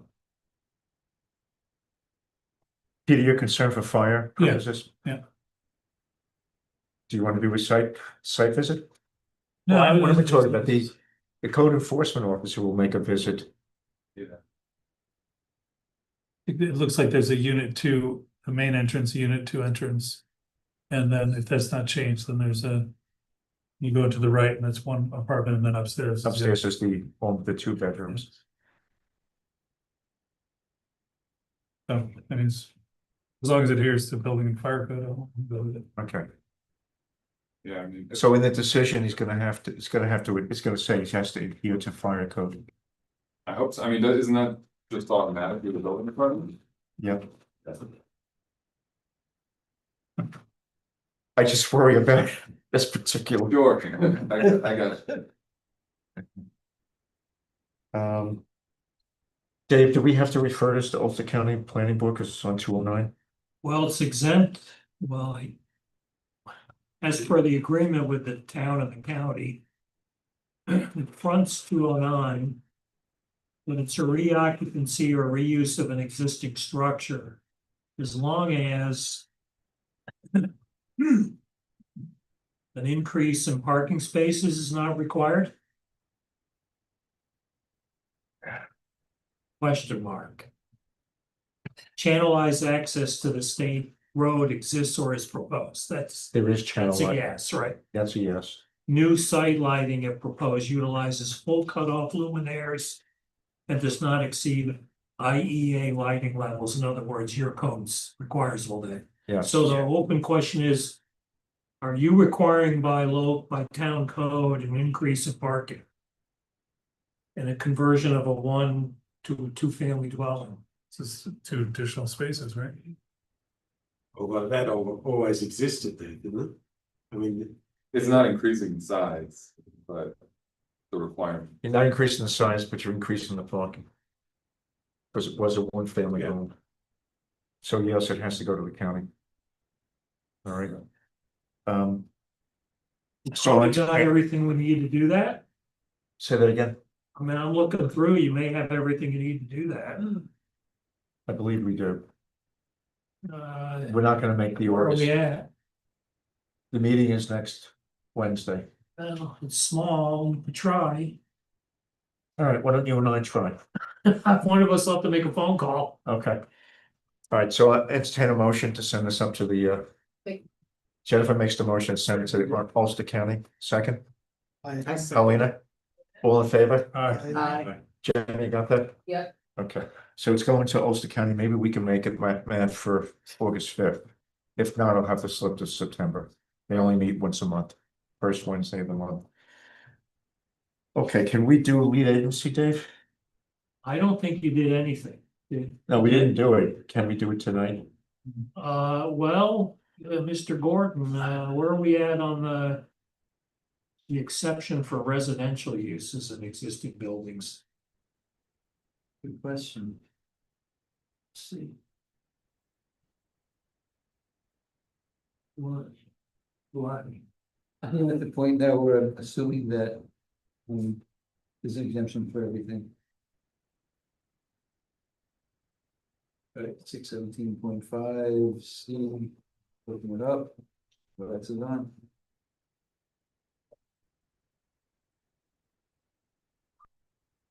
Reuse of a residential or commercial structure or structure containing mixed residential and commercial uses where the residential or commercial use is a permitted use under the applicable zoning law or ordinance, including permitted by special permit, and the action does not meet or exceed any of the thresholds in 617.4, which is type 1. That looks good to me. So it's type 2. Yep. Okay, type 2, guys, we don't have to worry about secrets.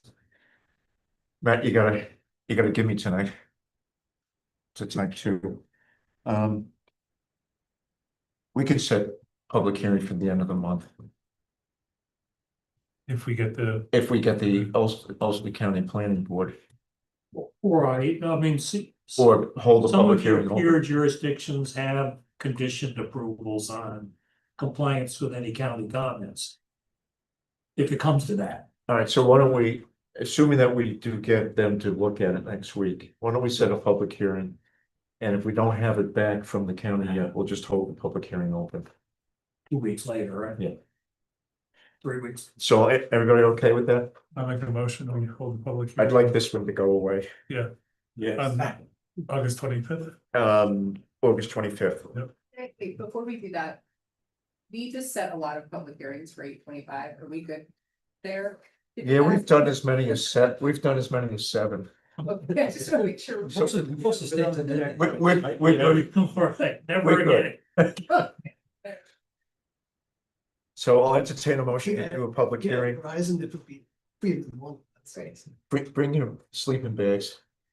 I'll entertain a motion to do a public hearing on 8/25. I'll make that motion. Peter, second. I second. Hans, all in favor? Aye. No nays, 7-0. Okay, All right. we'll work on trying to get it up to the county by next Wednesday. Thanks.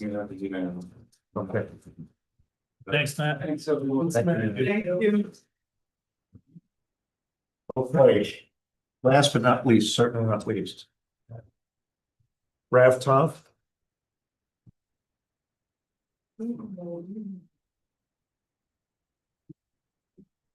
Jen, we set public hearings for this one. I'm gonna go through the list. Yeah. Or Yes. I think they okay, were up we to have them 4. set for. We did Glasgow, Goodman. Falaha. Sasso. No. No, Sasso, I think that was it, right? That's it. Glasgow, did you say Glasgow already? Yes, also, we made a decision, And this one. so it's 3, right? So we're okay, we can still do 4 more. 3:00 in the morning. All right. Should we go back? People on the waiting list down in the parking lot. Okay, so Rav Tov, the public hearing was continued and is continued. So what I'm gonna do tonight, because I do see some people who have spoken before, I believe, Might be interested in speaking for the first time, so I am gonna open up the public hearing for it if anybody wants to speak. There was a sign-in sheet there, so you can either sign. You can raise your hand. Sorry, and see if they have any names there. One, I mean, There is one name, first name was Zach. the gentleman. Hi, Zach Whitman, I live at 51 Ferrytown Road, directly adjacent across the street from 30 Ferrytown. And my statement today would be that to really hone in on a noise ordinance, check and evaluation of what the HVAC system would be on this size of structure. Because it's been noted several times from my property, which is my house is pretty set back from the road. From the house interior with windows closed, decibel rating on a iPhone to be noted above the town ordinance's standard levels after hours in past years, with the current structure that's already there for a dining facility, with just the windows open. And that gives me concern for raising a family, such in close matters with a building getting put on closer to my property line of a lot more increased volume of after hour decibel levels. And then secondly was that the land that they're putting this proposal on is, as already stated, closer to my property and on a peak, which is above elevation to my land, and water of course goes downhill. And the land that that building is proposed to go onto will now drain. Well, it already currently drains into the parking lot they have next to my property and goes into my agricultural field across the street.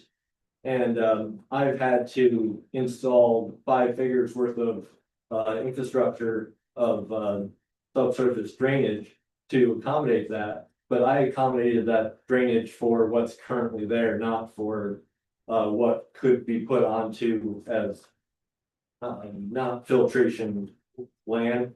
So to really suggest another deep dive into where will the water be going to, and maintaining, not intruding on neighboring properties, which clearly I see it, if it gets put there, increasing the water to my property on an agricultural field that's used yearly.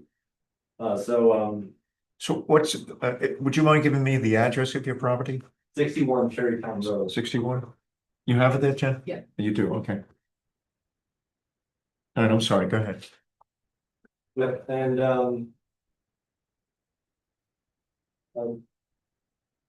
so far, I think that's the wrap up of my statement for what I'd like to say. Other than like a side note, would be just coming to the planning board meeting for the past couple of times here. This is the 3rd one I've been to, is feel like it would be just useful if, like, on your front page, you put the email address to send these quotes to, or your website, because neither of them are on here. I just feel like that would be useful to any people that come. This is a side note. You're talking about on the agenda. Yeah, on your agenda, you put the email to send comments into, or if you put your email, or sorry, your website on here, so it's easier found. I had to ask one of your board members what the email was to send to. But it's on the website. The website, and there's a link to Wine and Wine. Yeah, but if you could put even the letters in here, that would be helpful as well, like either one, but yeah. It's a minor thing, but I feel We've like done that it would be before. helpful. It's not showing, you're right, that's a good idea. Do you have something you want to leave with us? I see you have some papers there. Do you have a statement? Oh, no, this is actually your email address that I would give. Okay. To send my notes in, email. Okay. Yeah. This is the agenda, yeah. I just have a question for you about the noise. Where's the noise coming from now, or where do you think the noise is coming from now? What building?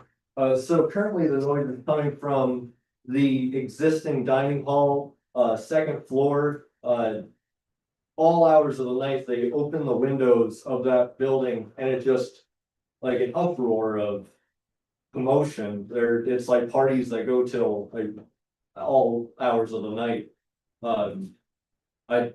I don't know what they're doing. I'm not looking in the windows, but like it's like extreme noise of a large congregation of people in there till all hours of the windows is wide open because it's probably older existing HVAC, so it's probably real hot in there with all the people, so they open all the windows up and it's just like unbounded noise.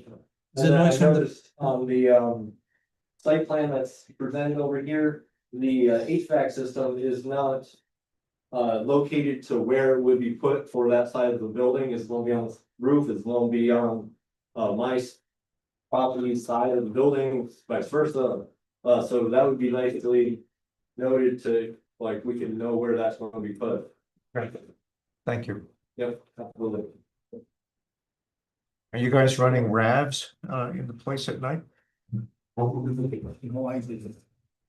I certainly wouldn't. I'm Yeah, usually asleep. So noise is something that we've heard once or twice before. So we're gonna need to talk about that at some point. You did address question mark, the HVAC. Didn't you say it was gonna be on the top of the building? As per the code, it's allowed to be permitted on top of the building. With the addition of the air conditioning on top of the building, the power conditioning would be installed around the top of the building to screen visually and sound wise the HVAC units. So Greg, at some point, I'd like to get your opinion about the noise coming from HVAC units up on the roof. How do you dampen them? Not tonight, but I guess I missed that, like where you were gonna put them, and maybe you mentioned it before, but I don't remember it. I don't believe they're very big units. I'm not an HVAC and, mechanical engineer or anything like that, but I understand they're not tremendously big units they're looking to put on top of the roof. But we can get you some more information. I'd like to get it to the specs to Greg, but the noise emanating from them could be an issue, so I want to know what the impact of that's gonna be. I'd be curious to find out if there are any complaints about the facility with the police department. To see if there were ever complaints about the noise levels, so. Well, yeah, that's a good question. If you don't mind me asking you, have you ever complained about the noise coming out of the second floor? I did once last year and I didn't hear anything further. So I just, I honestly gave up. But I complained once. Okay. Just to be clear, was the noise from the HVAC or from people? No, it was from congressional people with the windows open. I have a question. Oh, it is, yeah. Did you say that you're gonna be putting the HVAC on the top of the building? Yes. I think at a prior meeting, that was a question and we're right at the height variance, right? Yeah, but it's mechanical systems by the code. I don't believe they're included on. So maybe we may wanna hone in on that. I don't know if our code says, with the height. Is it the structure or is it It's the everything? structure, it's what we. Well, I think our attorney and planner, Dave, you need to check that for us. cause you're right up against the height, our maximum height in the town. They should show up on the renderings, so that should be indicated on the. It hasn't On the been. elevations, no. And then there's buildings here that appear. That I don't think ever came in front of the plan. All right, so we need to check in on that. Uh, Do you see anything there, Dave, on the maps? Standards, is that? You might not be able to make a determination tonight. All right, we'll look at the code. Yeah. Dorian? history, that project, that,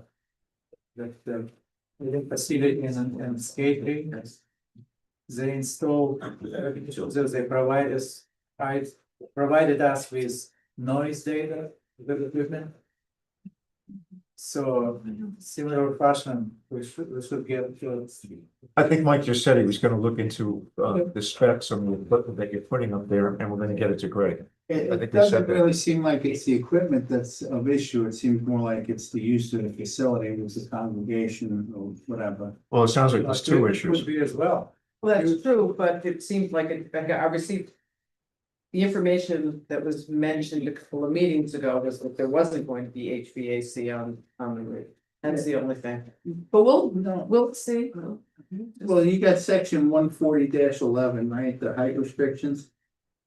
So that's where we're coming up with our consideration. Mike, I don't doubt it. We're gonna have our guy, what we're saying is we're gonna have our guys check what the code says. We're not sure if it includes the HVAC or that's an additional height. Yeah, it's just saying that the standards do not apply to similar unoccupied mechanical spaces or energy generation equipment. Okay, So all right. that's where. But on the noise, I think it was pretty clear that there's two No, issues.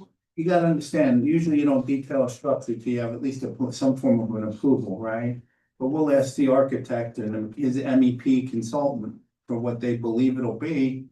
Or, worst case scenario noise wise.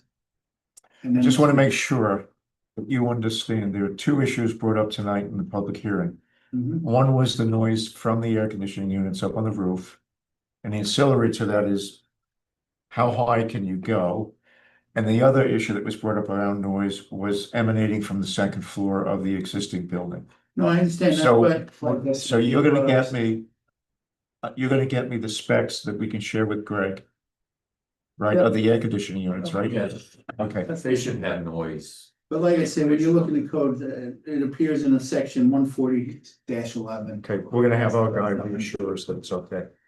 All right, so We've also discussed, the issue about stormwater management and. Before you change gears, I have one Yeah. more thing on noise, could I Yes. ask it? Are you going to have generators on site for the new facility? I do not know, I do not believe so, but I'll have to confirm that.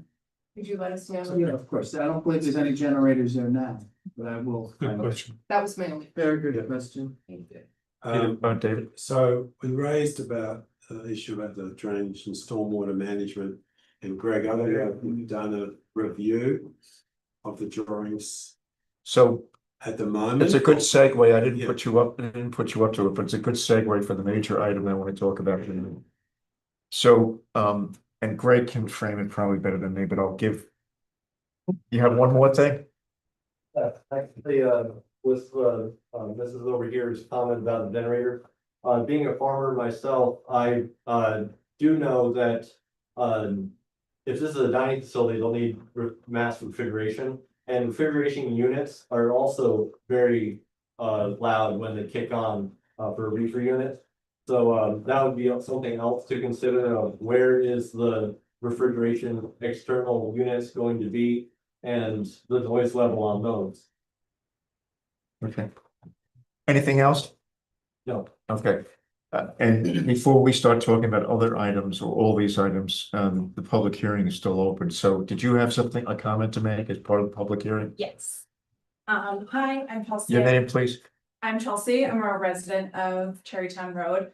I was here 2 meetings ago where I gave a public statement, and one of the items that I brought up was if the planning board had considered a visual impact study on the building, and there seemed to be some interest in that. So I was just following up to see if there was anything further in your thoughts. Okay. Thank you. All right. Dave, you can address the visual impact, because I know you worked on that with one of the gentlemen, but not yet. Let's go back to, thank you. So Dave, good segue to talk about the SWIP and the drainage. So, Greg and Mike have been going back and forth about whether or not we need a SWIP, or not. There's material in the Google Drive, from both Mike in an amended narrative that indicates they don't believe they need a SWIP because it's under 1 acre of disturbance. Greg, in his letters of June 8th and June 18th indicated that they would need a SWIP. Because a combination of his calculations of things that have occurred on the property already, as well as what's being done currently with this new building, brings you significantly, quote unquote, over the 1 acre. And in addition, there was a comment you made somewhere in one of those reports that says that if it's close enough to 1 acre, it's 1 acre. And I think the number you quoted, it was 0.95 acres. It's considered by the DEC to be 1 acre, therefore involving a SWIP. So at least on this issue of drainage and SWIP, I want to resolve that tonight. And then we'll talk about these other items that came up from the public hearing. So Greg, you want to? Well, there are a number of items. I mean, one, given the type of facility this is, and I mean in the sense that it's a large facility with lots of different things that can go on. It's similar to a college campus or anyways, a school where you're the way that the DEC looks at it is it's cumulative area development.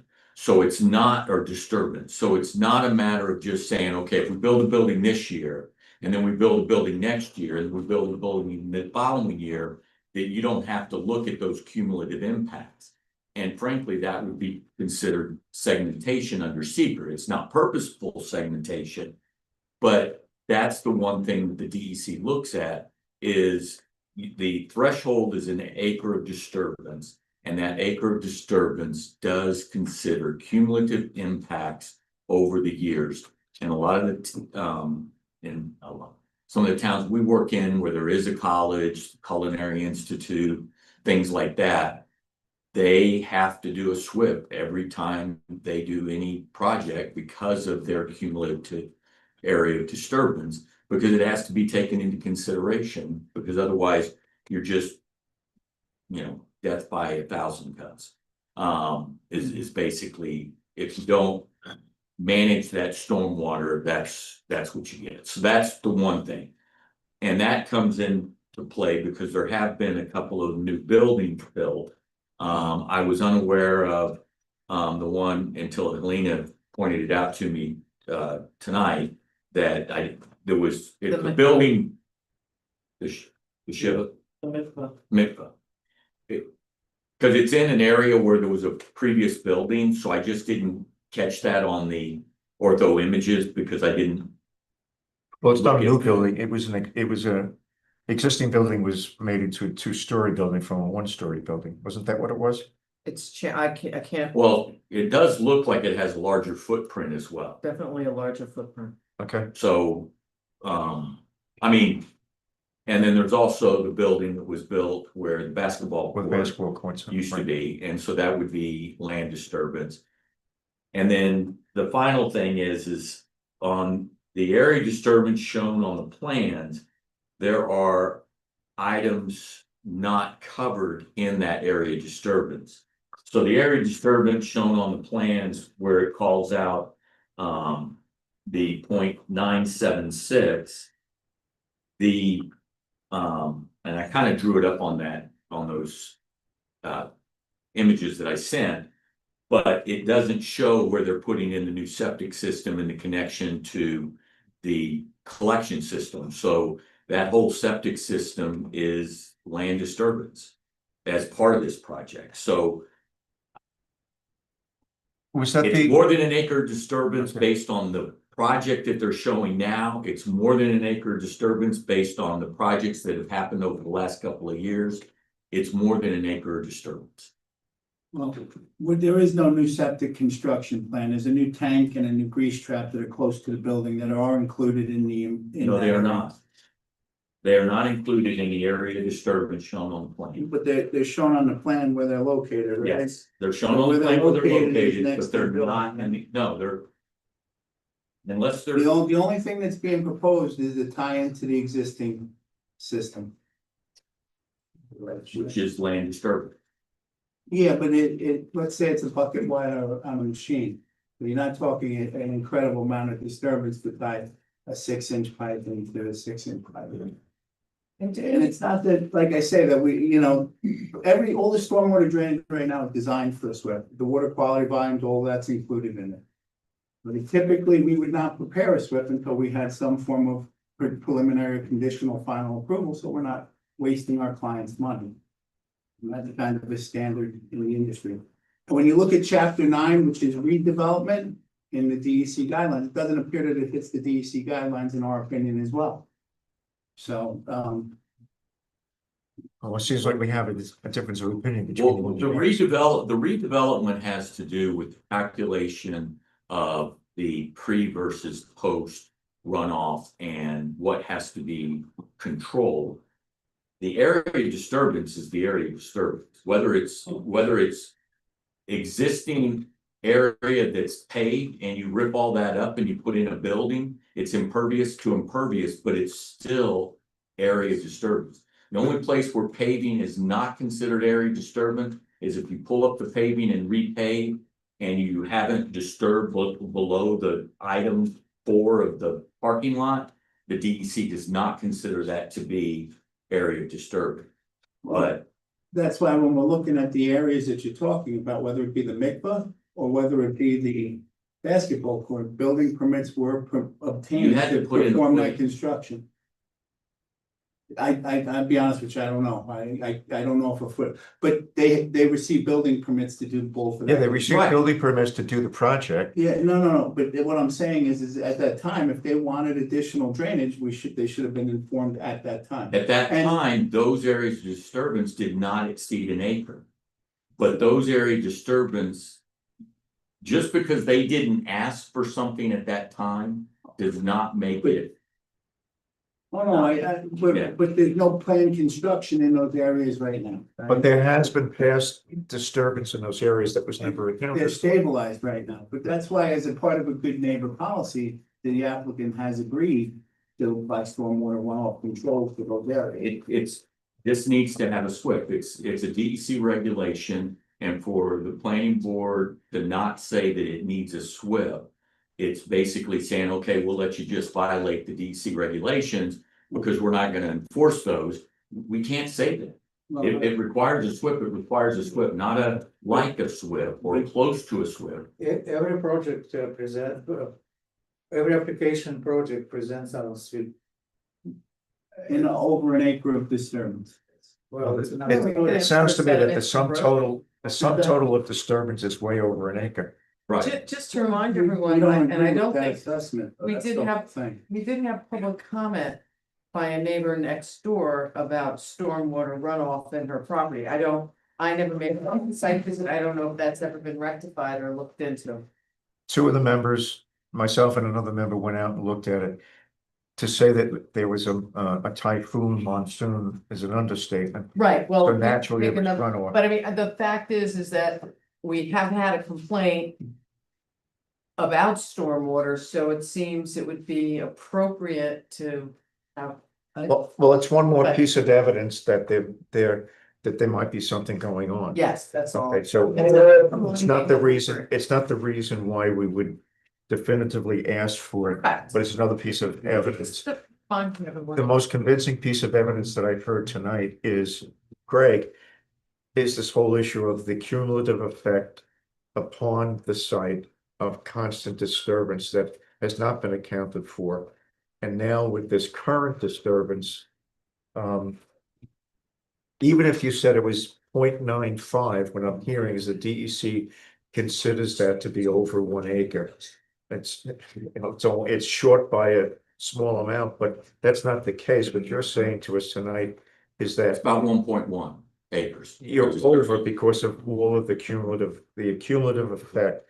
And it's the cumulative effect that may have been causing that gentleman's problem in the back, the lady off of Sampsonville, by name.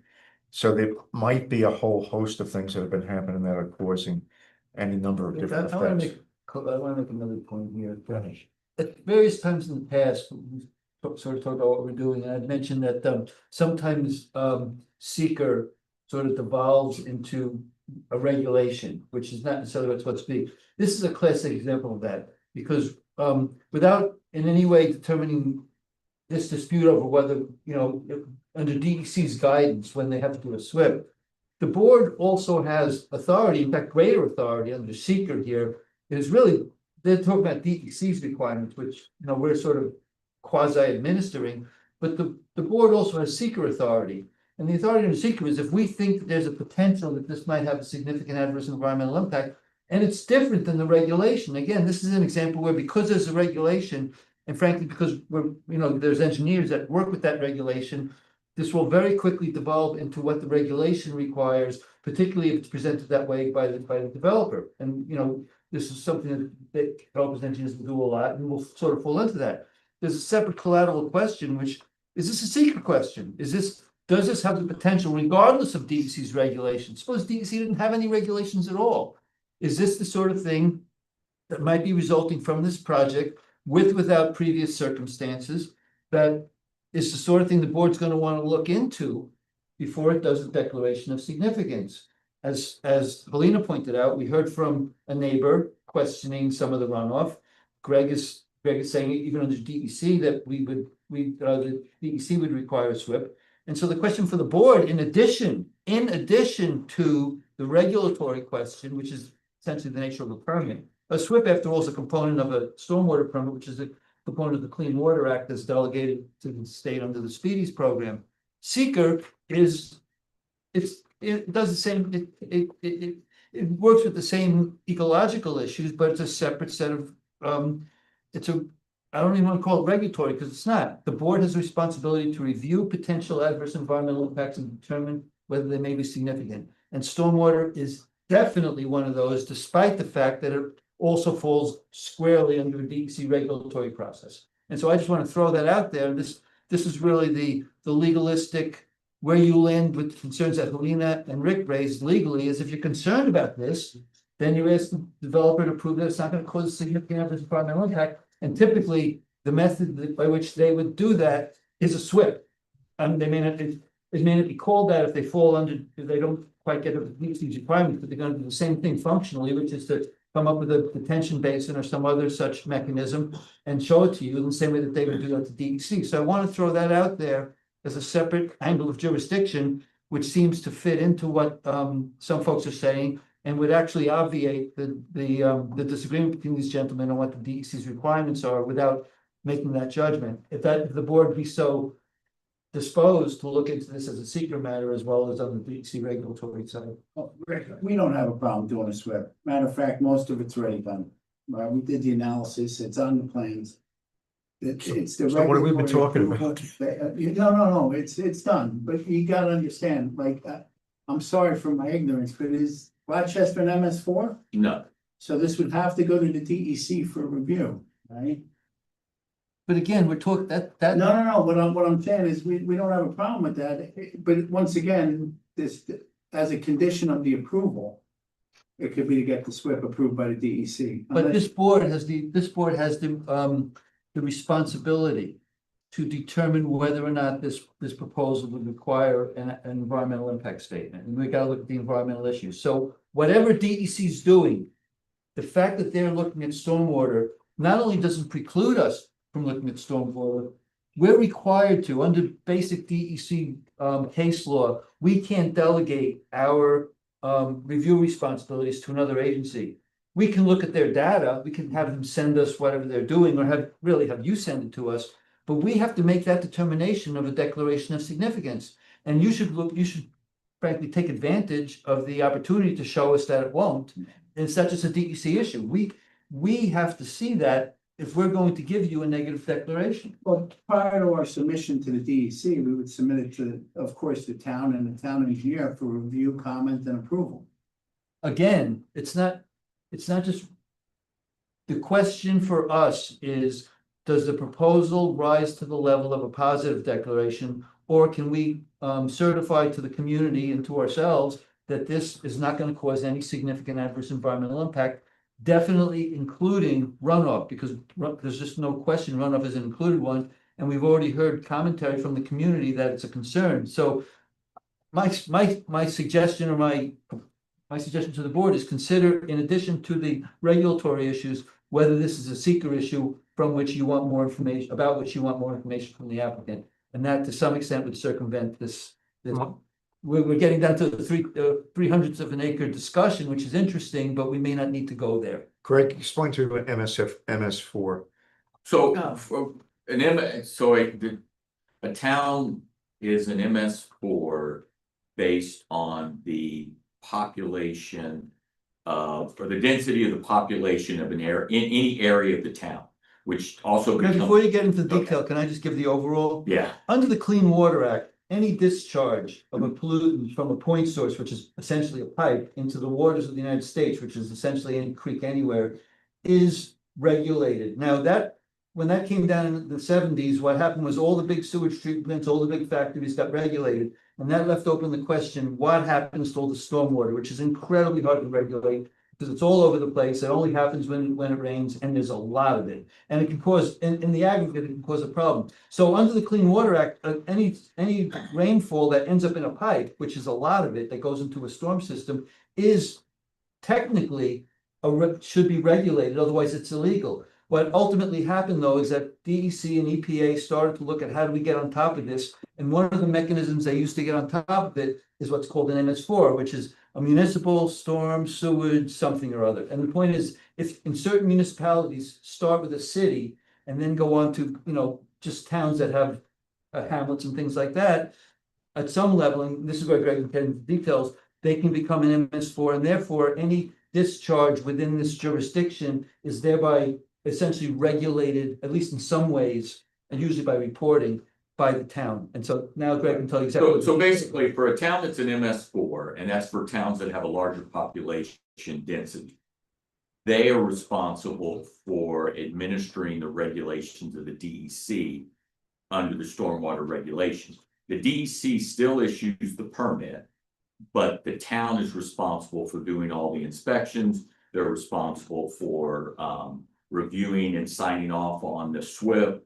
They're responsible for that. So we're not an MS4. We're not an MS4, which also then brings, so the regulatory body that regulates a stormwater pollution prevention plan is the DEC. Okay. And so for the town. Because the town doesn't have jurisdiction to actually administer that itself. Correct. Yeah. Interestingly, New York City was not an MS4 until 2015. That does not mean that New York City did not regulate stormwater. No. Just because you're not an MS4 does not. Oh, no. You did it. No, but I'm just. So the city would have done it under its local code, not come out of.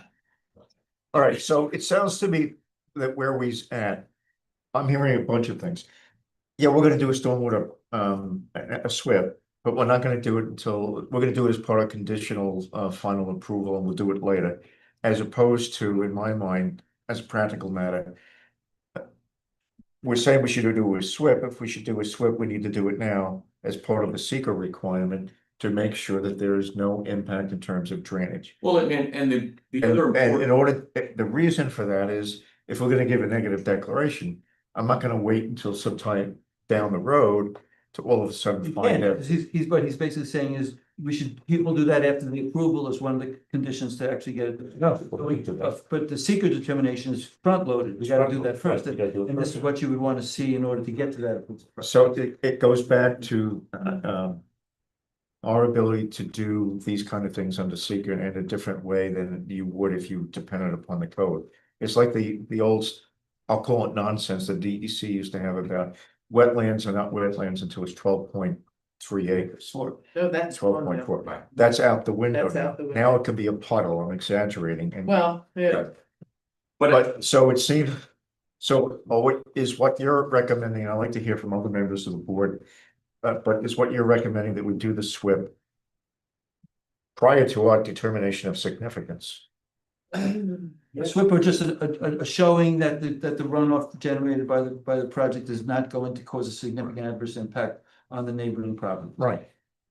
And I guess No problem. my thing is, and I'm not an attorney, so you can correct me on this, but I look at it as You're better. for the town.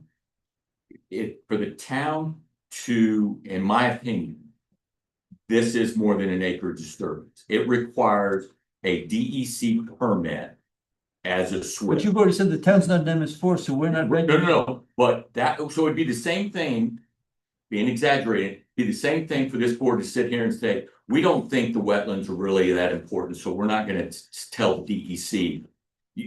We're not gonna have you report it to the DEC because it's not important.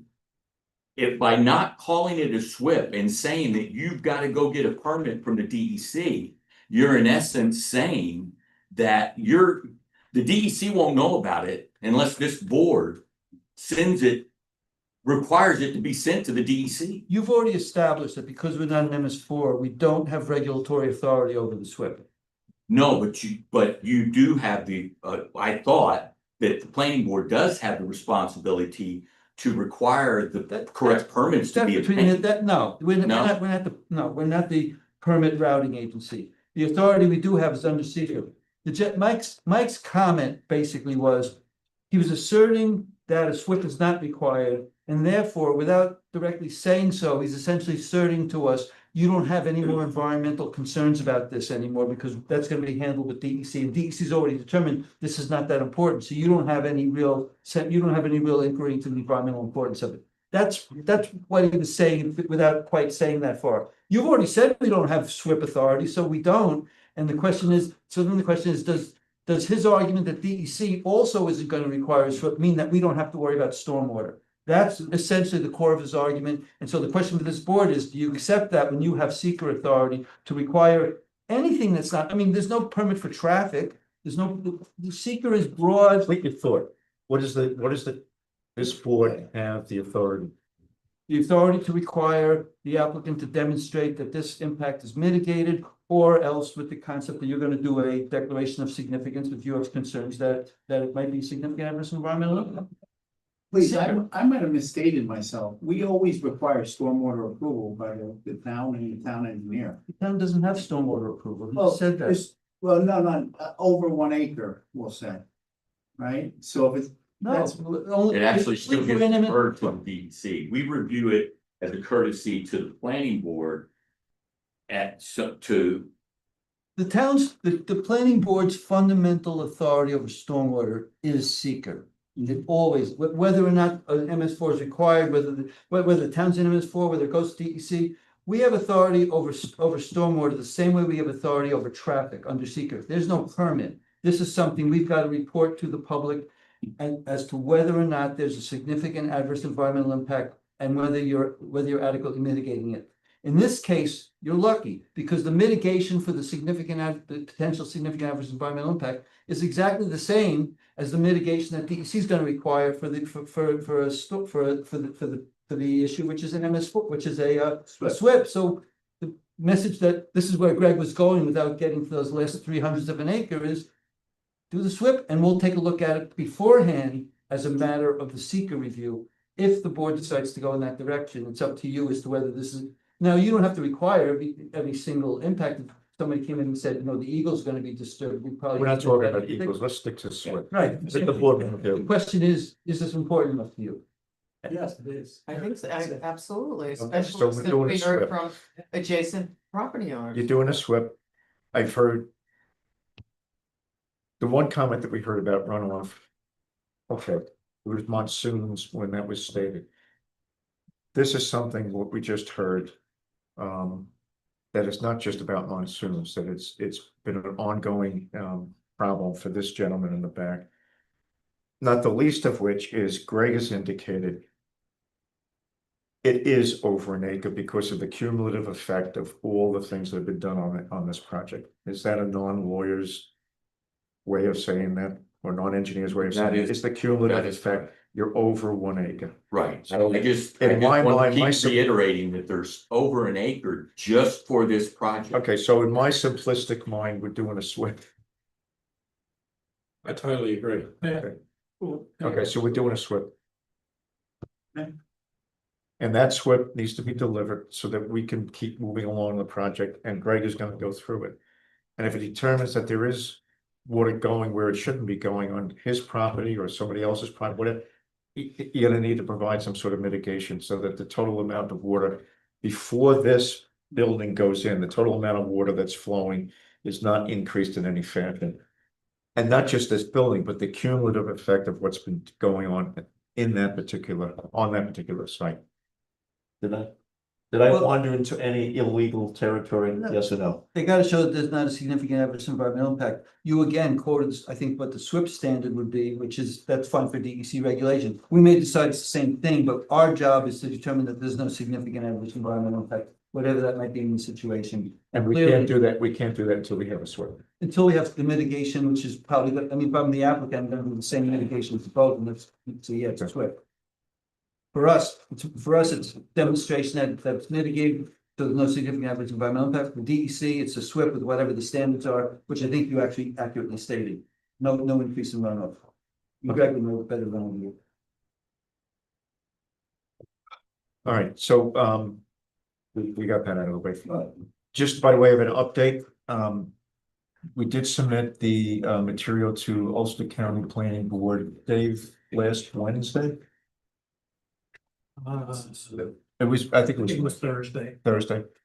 We believe we're gonna going to have it on the agenda for August 5th at the planning board meeting. Okay. So Joel, you and I had talked about this, so we've got it into the Ulster County Planning Board for them to look at next Wednesday. I'm also waiting to hear about the lead agency. We circulated for lead agency back in early July. So we have 30 days for that to take place, so we're still gonna have to wait for that. That may have to be recirculated if the EAF does not show that the involved agency is the DEC for a SWIP. We did send it to the DEC. For a SWIP. If they have to issue a permit. For lead agency, we sent it to them. For lead agent. For lead agency. Oh, no, they're not gonna be lead agent. That's all that is. Okay. You had me worried there for a minute. So Greg, are you saying that there was a number in the EAF that was not accurate, that shows under 1 acre instead of above 1 acre? Is that? It does show less than 1 acre in the EAF. And then on the involved and interested agencies, I would assume that it. Well, DEC was apparently named the Right. involved It- agency. yeah, The right, question is right. whether they got the wrong number that was too low. Or whether, yeah, Either which way, they're not gonna wanna be lead no, agency. they're not, Yeah. So let's just drop it there. yeah. Yeah, It now I was understand. circulated in DEC, yes. We circulated incorrect, a piece of incorrect information. But we wanted to get it out, so No, all bad, but I don't think it impacts, because they're not gonna want it to. I don't think it impacts anything. Okay. We should revisit the mechanical equipment. Our esteemed colleague to my left. Do you want to? That's you. Wait, Tell us. What's your largest paraphrase? Well. Read the new code. The general standards for industrial and commercial. What is that, 140/20? Okay, Yes. 13, all mechanical, this is brand new, November. All mechanical equipment such as heating and air conditioning units. Exhaust fans, satellite dishes, etc. Shall be confined within the principal structure. Or visually screened by natural topography or a wall, fence, berm, or landscaping of sufficient height and density to screen the equipment year round. From the view of adjacent streets, properties, and parking lots, such equipment shall preferably not be located on the building roof. That's Shall not something be. like that. Shall not be. Shall not be. Now that last sentence is For. Well, but greasy word called preferable. But it's also consistent with the regulation that you read at the beginning, where it's kind of on the ground and screened and et cetera. So this is new. What section is that in? 140/20/13. Second. 140-20, what, 13? There's a subsection number between 20 and 13. I gotta look, cause I did a screenshot, cause I had moved on to other things. So I think that. By the way, site plan applications require a SWIP if required, is what your code says. So a That's site clear. plan application isn't considered complete without a SWIP if it's required. Okay, Gets us back into the. okay, so we're beyond that now. What's the code number? Keep talking, I'll look. Dave, So you- I was just gonna say, so that just reinforces that we need to see the building elevations. If the applicant is proposing to put the mechanical equipment on the roof, we need to see what the screening looks like and what the height of that screen is gonna be, and so on, so we can evaluate that impact. Okay, the preferable place is not on the roof. Yeah, I mean, if they're, it's up to them to propose where they're gonna put it. Or screen it. Or screen Yeah. it. So it says preferable. If you're gonna put it on the roof, we need to know how it's gonna be screened. And we need to know, have the specs so we can take a look at the noise generated. Now, hang on a second, I'm not forgetting about the visual impact. We're gonna come back to Dave, Right. because Dave did some work on the visual impact. Zorian? How are we doing as a post-meeting letter was sent? What, any response, anybody tracking all those items? I'm sorry, Zorian. How are we doing a post-meeting letter? Which was sent, for meeting 6/23, it was sent on 6/26. There is a long list of items. How are we doing in response to the post-meeting letter? Oh, the post-meeting letter. Yeah, You want an update on that? yeah, so any item that receive response or actions?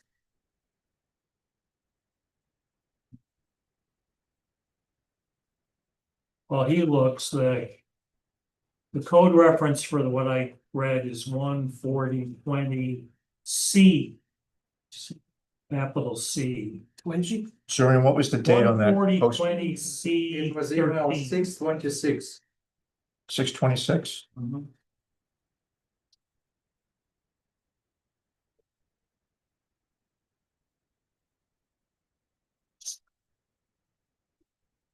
Does he start with reopen public hearing from 6/9? Is that the first thing in that letter? No, 6/26. Here's the post meeting letter for Rob from 6/23. No, The building information. sorry. Thanks. Never mind. About the zoning determination, about the setback. Oh, you have it right there. Why don't you read it to me? Oh, where's it? That's one I was going. Okay, first one, issue from public during the public hearing included wrong zoning determination. Should have been R5 and not R3. Impact is in the term of setback after setback and other applicable code items. Board will refer to CO. All right, Zorian, hang on one second. You're talking about, I got it right here. Okay, issues from public during the public hearing included wrong zoning determination. Dave, is that the one? Okay, Dave, on the wrong zoning and determination, we were gonna go to the CEO and get it changed, right? Oh, because of the zoning. Yeah, Yeah. Do you want to do that? yes, we decided we were gonna do that. Okay. All right, so we're doing that. It was wrongly determined to be A3. It should be. Then setback will change if.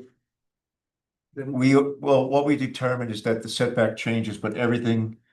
Dave already did a review of the setbacks and he determined that the setbacks are adequate even though they changed. They changed from 50 to 75. So it's fine. it's fine. I mean, if you know something different, No, let me know. I just. Lighting, current lighting does not conform with dark sky, so the applicant has presented a lighting plan. It's in your site plan set, and he's gonna comply with dark skies.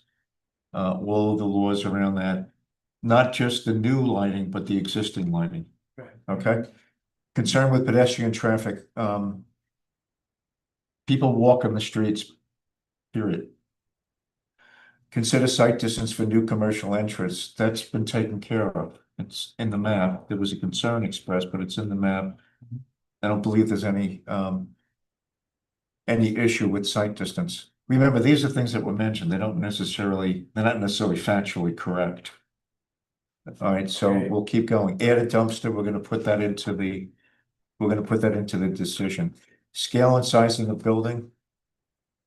it's to code, and the only way that we might wind up asking them to make it smaller is probably if the historical, two reasons. If the historical conservation committee says it doesn't match what we believe it should be, well, one way of fixing that is making it smaller.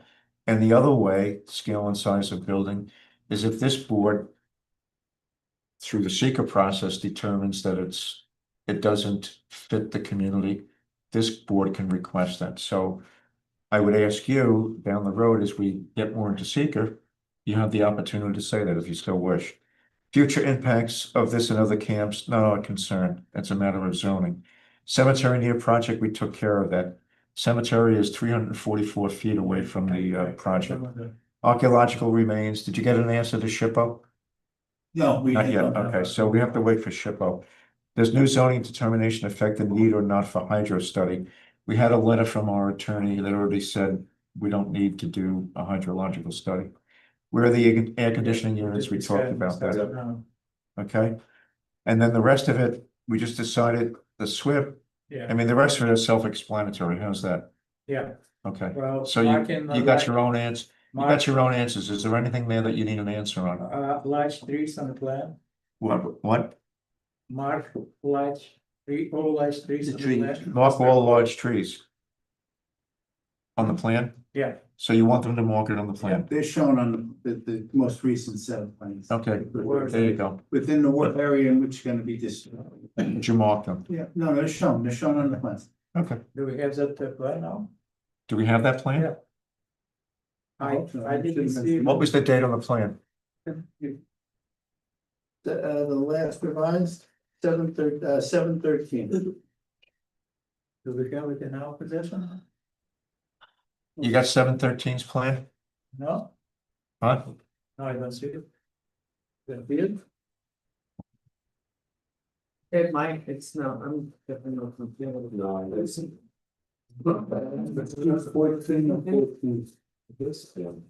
14 to 16. Is it the plans? We don't know. It's not on the- The plans that I have are last revised April 9th, Okay, 2025. And then, This is. Let us get you the most recent set of plans. here. I don't think we have them electronically Okay, either. get us to the We'll most, get you the most recent set of plans. No, Okay. But I'm looking at it right here on sheet 14 to 16. We'll make sure. We'll send for the. so anything else? What do we know about that, DEC visual impact assessment? What do we know about what? Visual impact assessment. That's Lena- right. Lena can answer this better than I can, but the DEC policy is usually for very large projects and gives you a kind of a template for a very detailed review that we're going through with Matt Allen on the cell tower. Is it? So it's a four, okay. Is it Well, typically, I'm not quite sure what the question was. Visual impact. what's the relationship of the project to the DEC visual impact analysis guidelines? You don't do it for Sorry. individual buildings. do you? The next step was the applicant would fill out the form and submit it to us for review. The For The visual assessment. Yes, it wasn't sewer coordinating or anything Fair like enough. that, it's just them filling it out and submitting it. Okay. Dave, did It's we in the get that from folder. them? I worked with the applicant, filled out the visual EAF addendum. My assessment, which I advised to them, which they did submit. It's potentially visible from 3 to 5 miles away. It's a checklist, it's check boxes, this form. There is an overlook of Route 4455. There's scenic overlook that's within 3 to 5 miles. Where it might be seasonally visible. It's right next door to a site or structure listed on the National State Register of Historic Places. That's the farmstead. The building itself, there may be portions of this property that are visible, but I don't think the new building will be from the farmstead, the house. But the entire site's listed on the National Register and it's right next to the farm fields. So they properly check that within a quarter mile. again, could be seasonal, feasibility. We'll have to get some documentation more than, but it's potentially visible from the scenic byway seasonally. We'll have to think about how we do some renderings or some kind of analysis to see if at the closest points, sight lines from Route 209, can you see this building? It might be questionable, but maybe seasonally. And then it's potentially season, it's certainly visible from a county road and a local road, which are the other two categories. So the form's been submitted. The question of the board is, we want any of those sites analyzed. Now, for clarity, my appreciation with the DEC guidance memo, it's crystal clear. It's an internal guidance document for use by state agencies.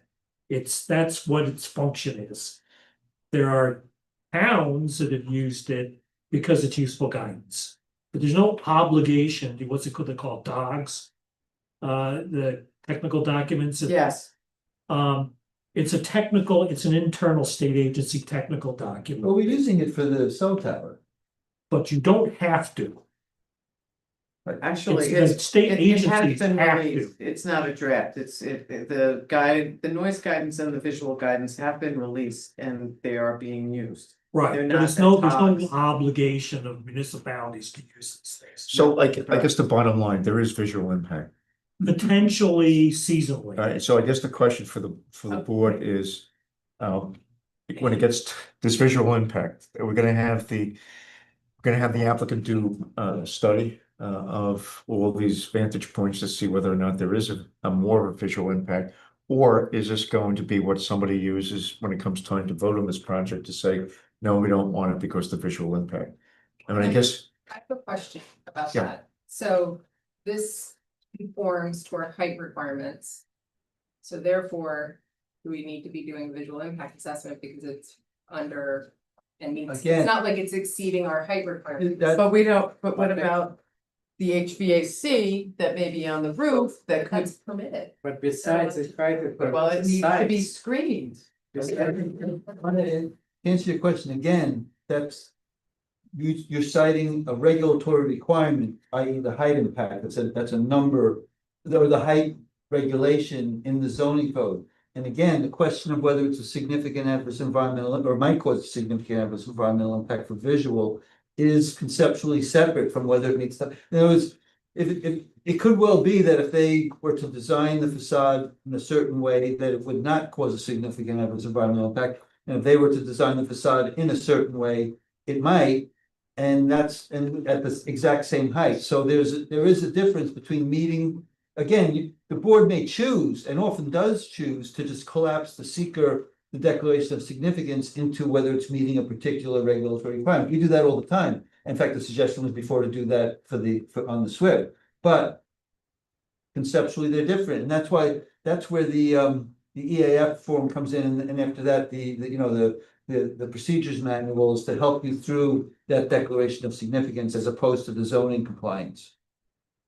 I would recommend you get absolutely some kind of visual simulations or graphics from the Schoonmaker Farm field, because that's crystal clear. that It's historic. It's on the National Register of Historic Places. It's right next door.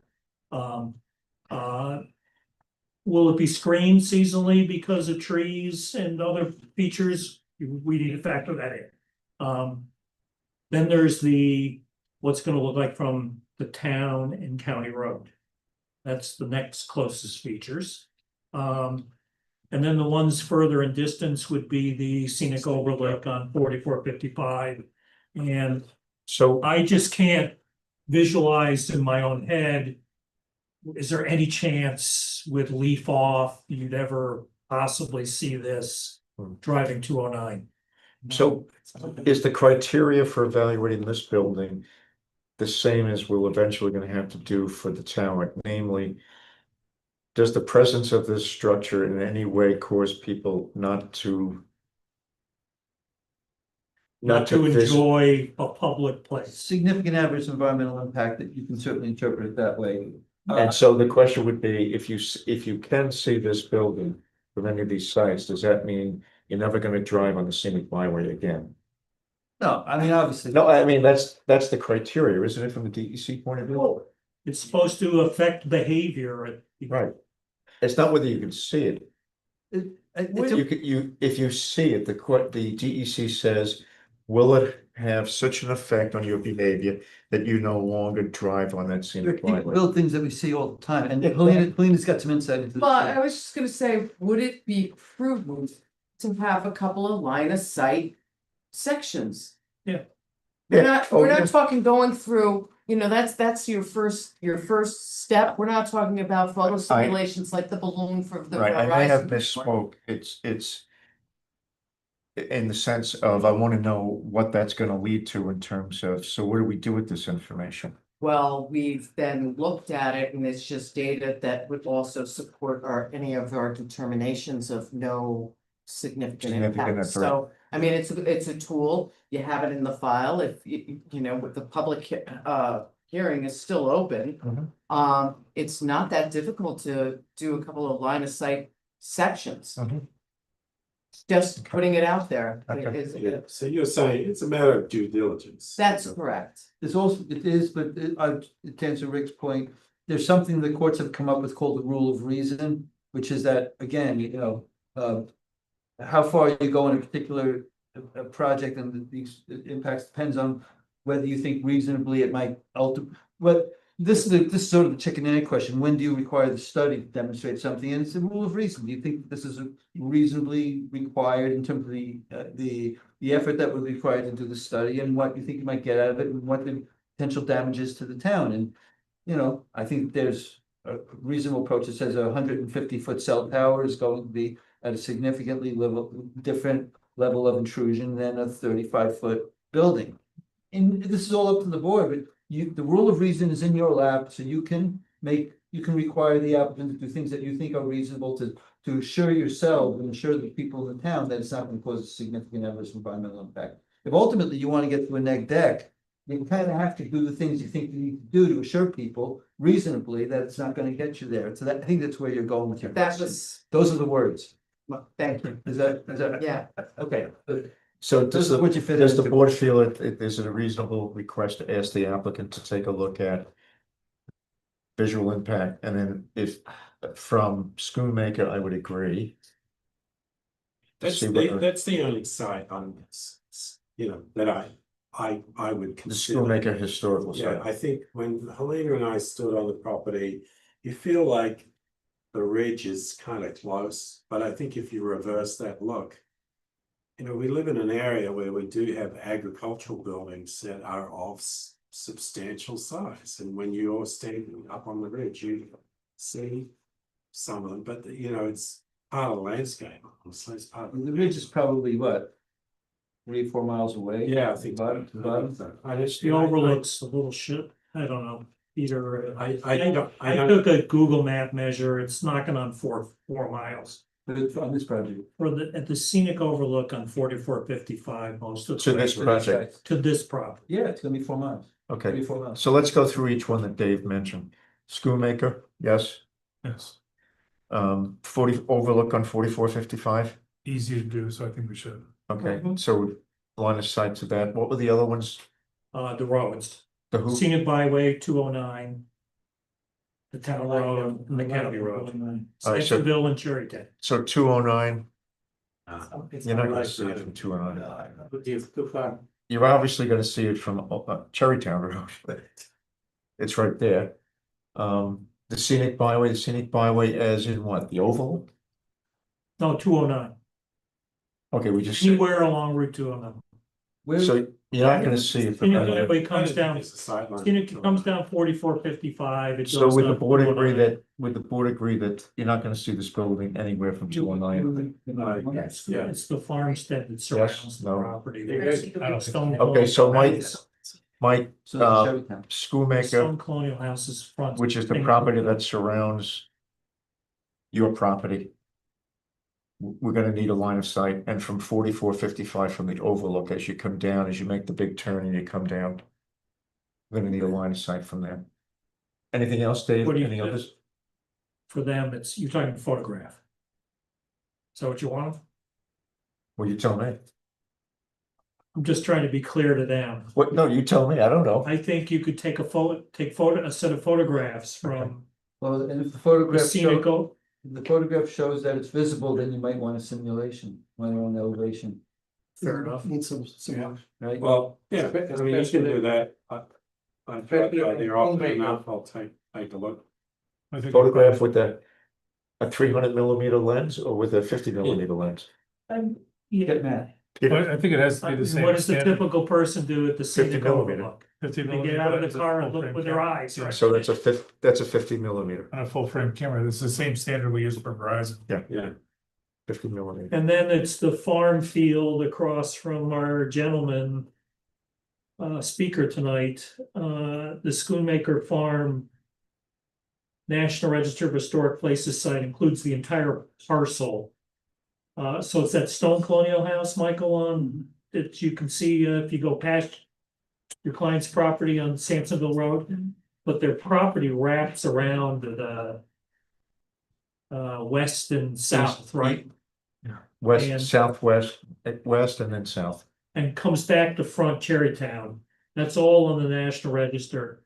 So my sense being there a few times is that the field that's part of the National Register site, just on Cherrytown, just past your property.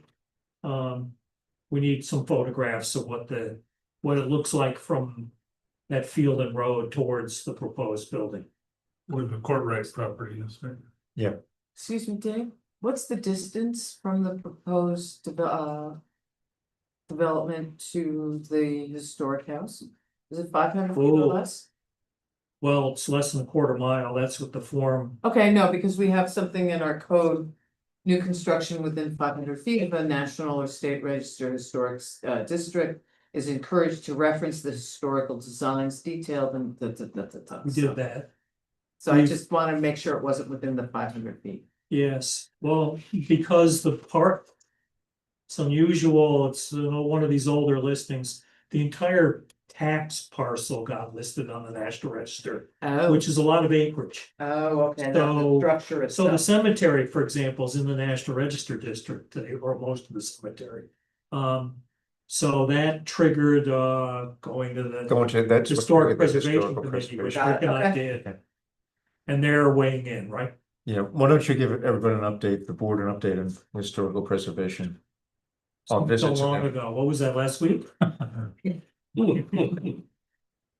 I don't know, yes. Rick and I, the applicant went to the monthly meeting of the Historic Preservation Committee. Because the new code requires, that, certain permits in front of this board must be referred to them for advisory comment. And they're supposed to use there's a one-page design guidance document in the new code. That they're supposed to refer to. And so we went and discussed, they presented the project to the Town Historic Preservation Committee. They've never done this before. These reviews, by their own admission. There was a little back and forth and they scheduled a site visit, which has now happened, right? Yes. And we're waiting for them to respond. They, at the meeting, seemed most interested in seeing the cemetery. And how close this project was to the cemetery. Subsequently, they've asked Rick some other questions that were. So would they get grant, Is that SHPO or is it something different? no, something different from the SHPO. So when do we expect the response from The SHPO? code is silent on the process. It's crystal clear, it's only advice to the planning board. All right, let's go, But anyway, let me try to answer both questions, because you get two things here. One is SHPO, one is Historical Society. SHPO, they applied to, they haven't heard. At some point, we've had the policy, if it doesn't happen in 30 days, we just ignore SHPO. But this might be important enough for somebody to make a phone call and demand that they give us an answer. So we'll probably ask the applicant, we need an answer. The last time we came out with this, if you remember, the applicant wound up calling Congressman Ryan, and they had the answer the next day, so. On the Historical Preservation Committee, so Dave is correct, we went to them. They were interested in the cemetery, they wanted to know how close it was, it's 344 feet. Right. And so a little bit more than a football field.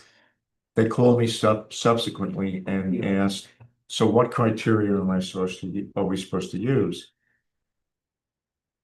Dave said that there's a list of criteria. The criteria that's listed, and it's very specific, to me is only for the historical overlay districts, Algerville and Accord.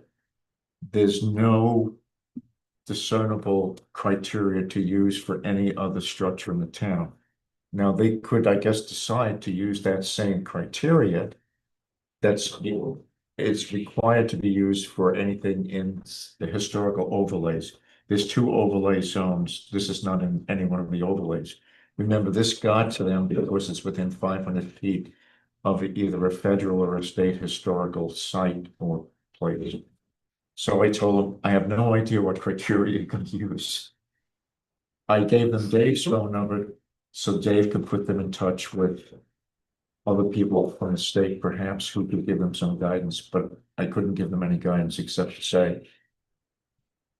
The new code Maybe a references, practical one would be, does it meet the existing look and feel of the current site? Or does it have to meet the current look and feel of the environment around it? Or a combination of both? So if they say it has to look like a barn. If they say it matches what's there already, and it doesn't adversely affect the reason why we submitted it to them. And that could be a criteria they use. I have no idea.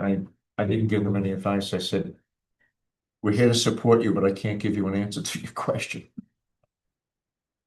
the code references there encourages the Historic Preservation Committee to reference the historical designs detailed in the Town of Rochester Historic Resources Report. If you go to that report, it's merely an inventory of all the historic structures in town with locational information and photographs. There are no historical designs in that resource report.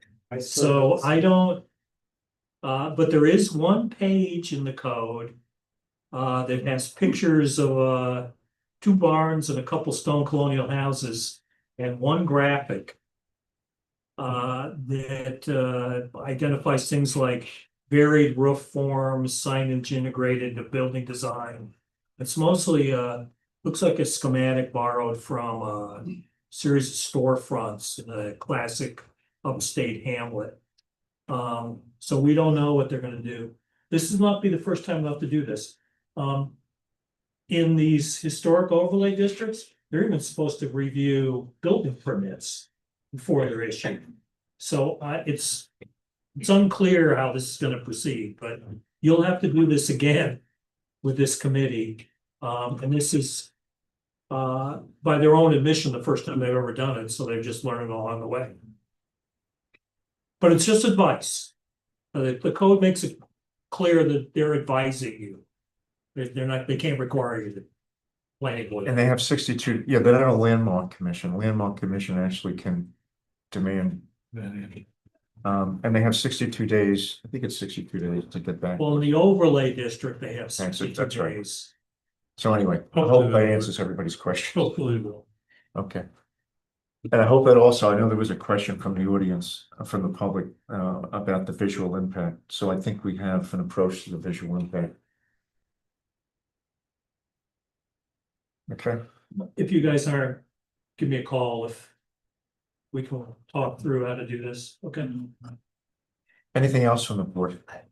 Jen? Briefly, I recommend that we wait to hear back from SHPO on this one. I've done a lot of SHPO reviews, and this one has the potential for SHPO to come back and say, you need to do something else or look at something.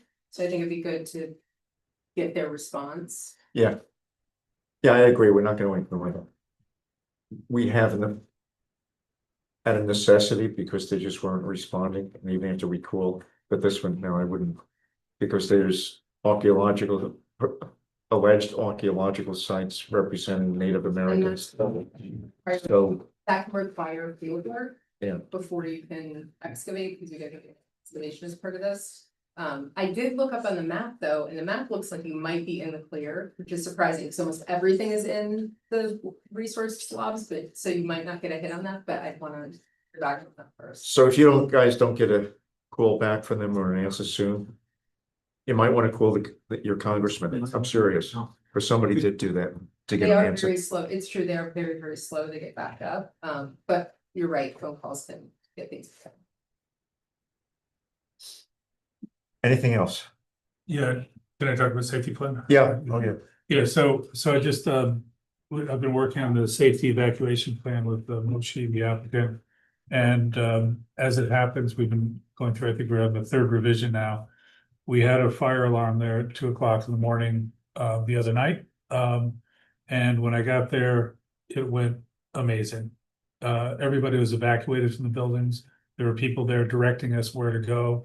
And so it was really encouraging because we haven't had that before in some of these cases. So I want to commend the applicant for their diligence on this, because it was for firefighters, some of them didn't know that we were working on this and they were like, what happened?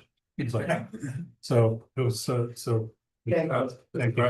Yeah. That's great. And please, Peter, very quickly, on that plan, was also red line, what's it mean? That's evacuation routes. It's a routes to the gathering area? Yeah, gathering to evacuation area. And they got evacuated to those. Yeah, they evacuated. It's a lot to evacuate though. And that was at 2 o'clock in the morning. Yeah. Yeah. So no, it was impressive. So thank you. You might want to hire yourself out to another project. It's a fault we had. Whose name will go unmentioned. All right, anything else? Mike, anything else? No. Joel? You're good, okay. Public hearing is still open, so, the applicant is likely to be back on the agenda at the end of, August 25th. So, the public is invited to be able to come again, and it'll continue to be open until we're satisfied that there's really nothing else to comment on. Okay. We're trying to get a site visit arranged and 2 weeks ago, you, myself, I remember that. I thought it was more of a conversation than a site visit, but we can always go out to the site. It may help because just knowing how to address some of these existing areas that have no disturbance. Because when I went to the site, For this. I only went to the area of the proposed construction, and then there was conversation, we were gonna go out there. And then there was a scheduling, I don't know, it was, you may have had. I had to go to a funeral. and- You had a funeral and he went away and so I didn't know where we had left off, so. So that's no problem. We can Okay, coordinate. so just coordinate. Yeah, like I said, just to look at those existing areas. And Yeah, it's and- sort of a game plan, because right now there's no disturbance in them. All right, so Greg and Alina, you'll take care of that. Yeah. Okay. And if I remember correctly, back by the Met, but that's the Okay. biggest complaint about. That's where the- Which is no planned construction over in my area. Yes. That's part of this application. Go to sleep. Anything that. Okay, you guys- so I'll coordinate with Greg and we'll get that. Okay, so we usually, we always have, we have a member who, if he wasn't here, we wouldn't be able to end the meeting, but he's here tonight, so would you like to make a motion? I'd like to make a motion to adjourn. Before we do that, there was one more item on the agenda. Thank you. Thank you, Joel. What do you Which think? was, and we're not gonna do it tonight, what I'd like to do is recommendations that Dave had put together for the. Yeah. The town, some recommendations around the wells, right? And actually, we should probably quickly go around the table and not debate it, but if you have specific recommendations, I have some specific Alina recommendations. does too. So why don't we quickly do that Was that- before yeah, we it's just a retire? question. Helena? My question was, I thought it was a great document. Might want to tweak some of the language, but my one question was. do we have the ability to enact a moratorium for subdivisions in these known low yield areas? Who's we? The town. I don't know, you know, but because Planning board the decides. document discusses going forward, doing studies, et cetera, so. For the future, I'm wondering, as while we are you know, if we get funding and we start studying. Can we enact some kind of policy or a moratorium? I don't know what's involved in this. So, but we don't know how those low yield were determined. We don't have a technical I talked, support. you want to do the moratorium first, Dave, can do that. Whatever, it was just it was Well, an idea and a the question. The short answer is the planning board has no authority to do a moratorium. The Right, town and board, then we would have to bring that to the town. board. town board does, Okay. as long as it's got a plan for an investigation of rezoning and a reasonable time. Okay. On an issue like this, they want to do it for active for issues, whatever, they can do that. And then move forward with that zoning inquiry. So It's let's, just a question, so, no, it's a You good know. question. I'm glad we have the attorney. yeah, I would have given you a different, no, I wouldn't have given you a different. I don't know. I would have given you the same answer. But we pay him to do that. So are there any other recommendations to what Dave wrote? I do have some, I wanted to be a little bit more specific if we could.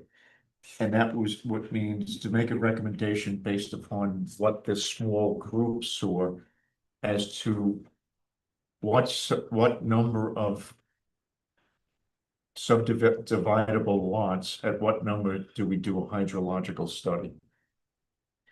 So for example, if you remember the Winkley study said if it was five or more, yes, five or more. Five or more in In a the low- Ysoka Trail. Well yield, you should do a hydrological study. I think that's too high. I think it should be 3 or more. But based on no science, so, you know, we may be on dicey ground making a recommendation, but we have no science to back it except whatever experience we have.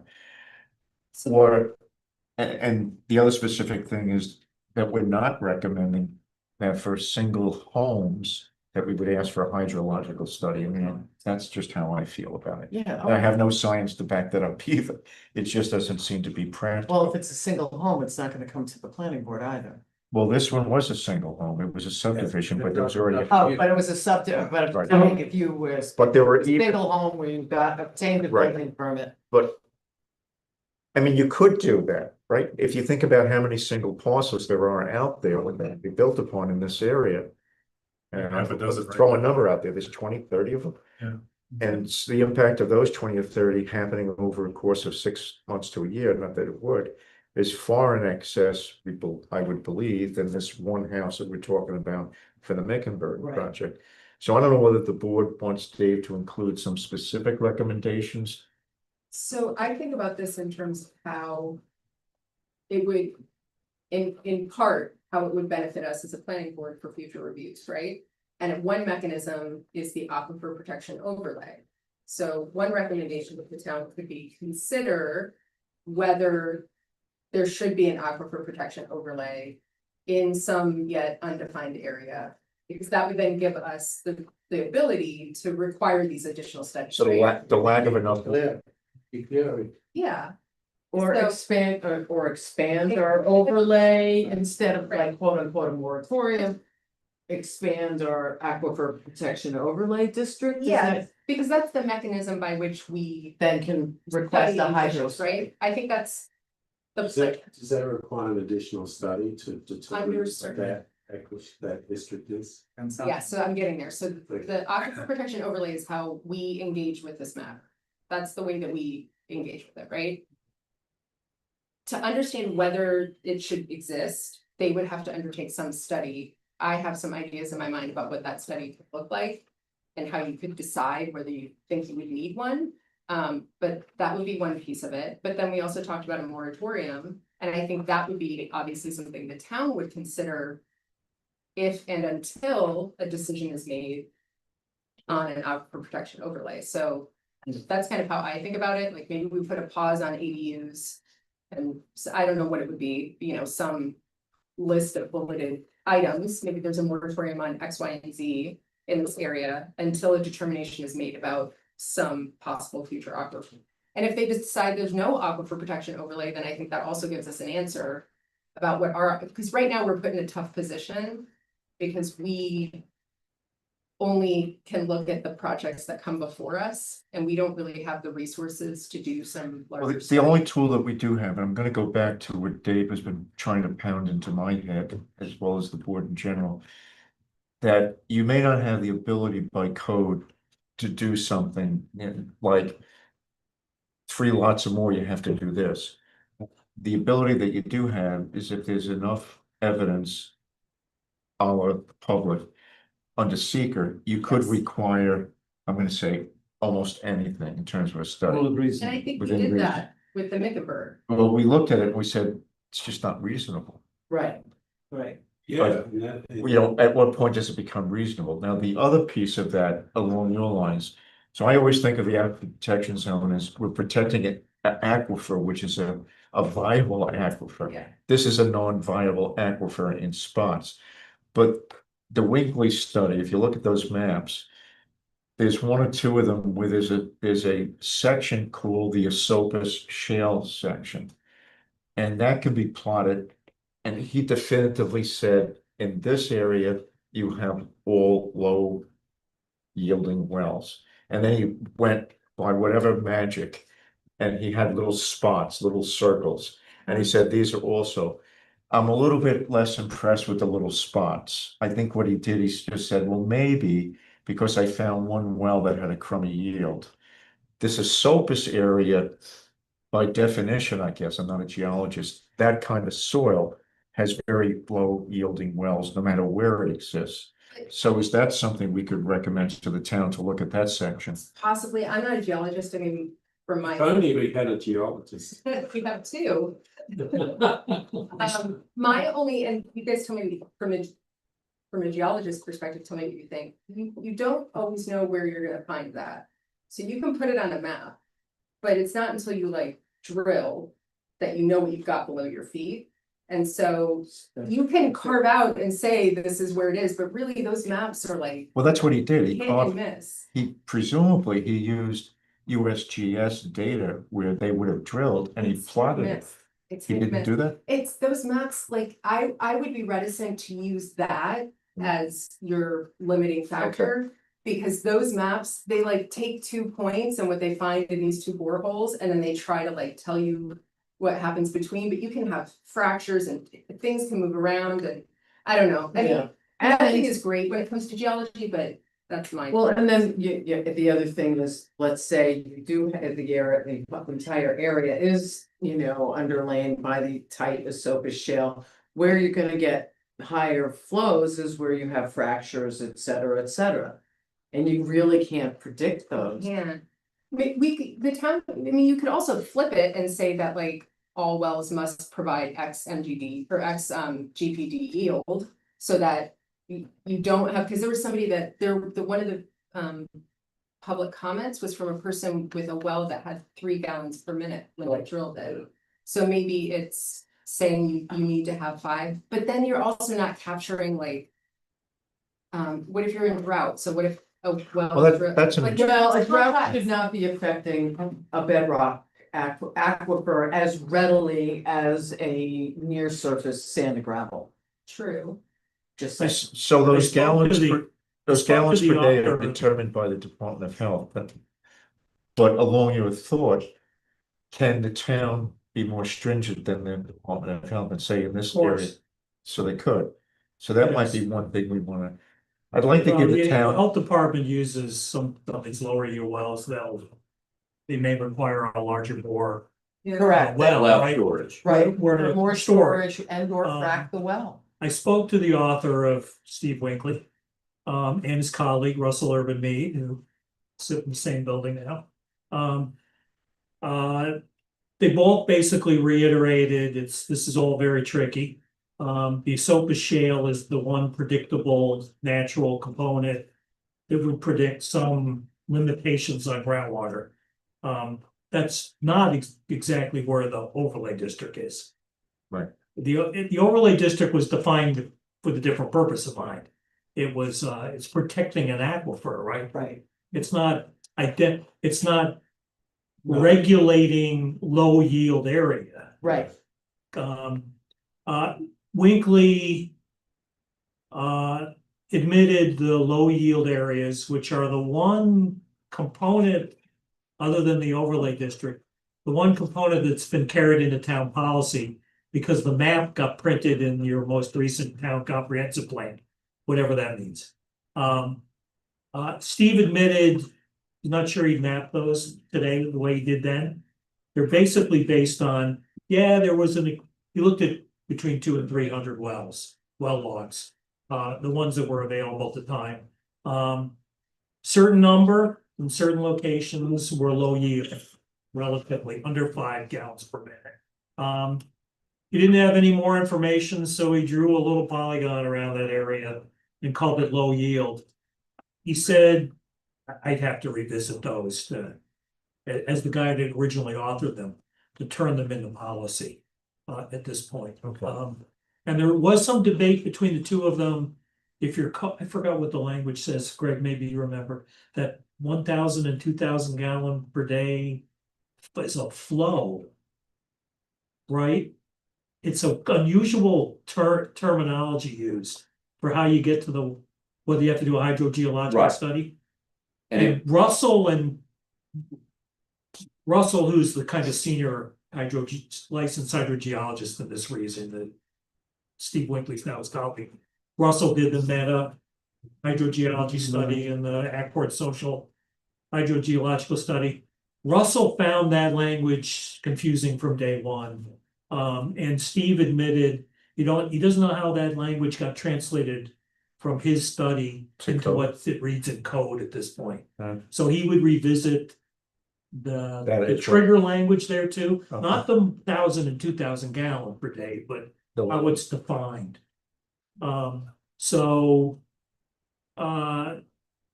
know, I don't know what you want to do with this. It's more to do anything in terms of code to more work done.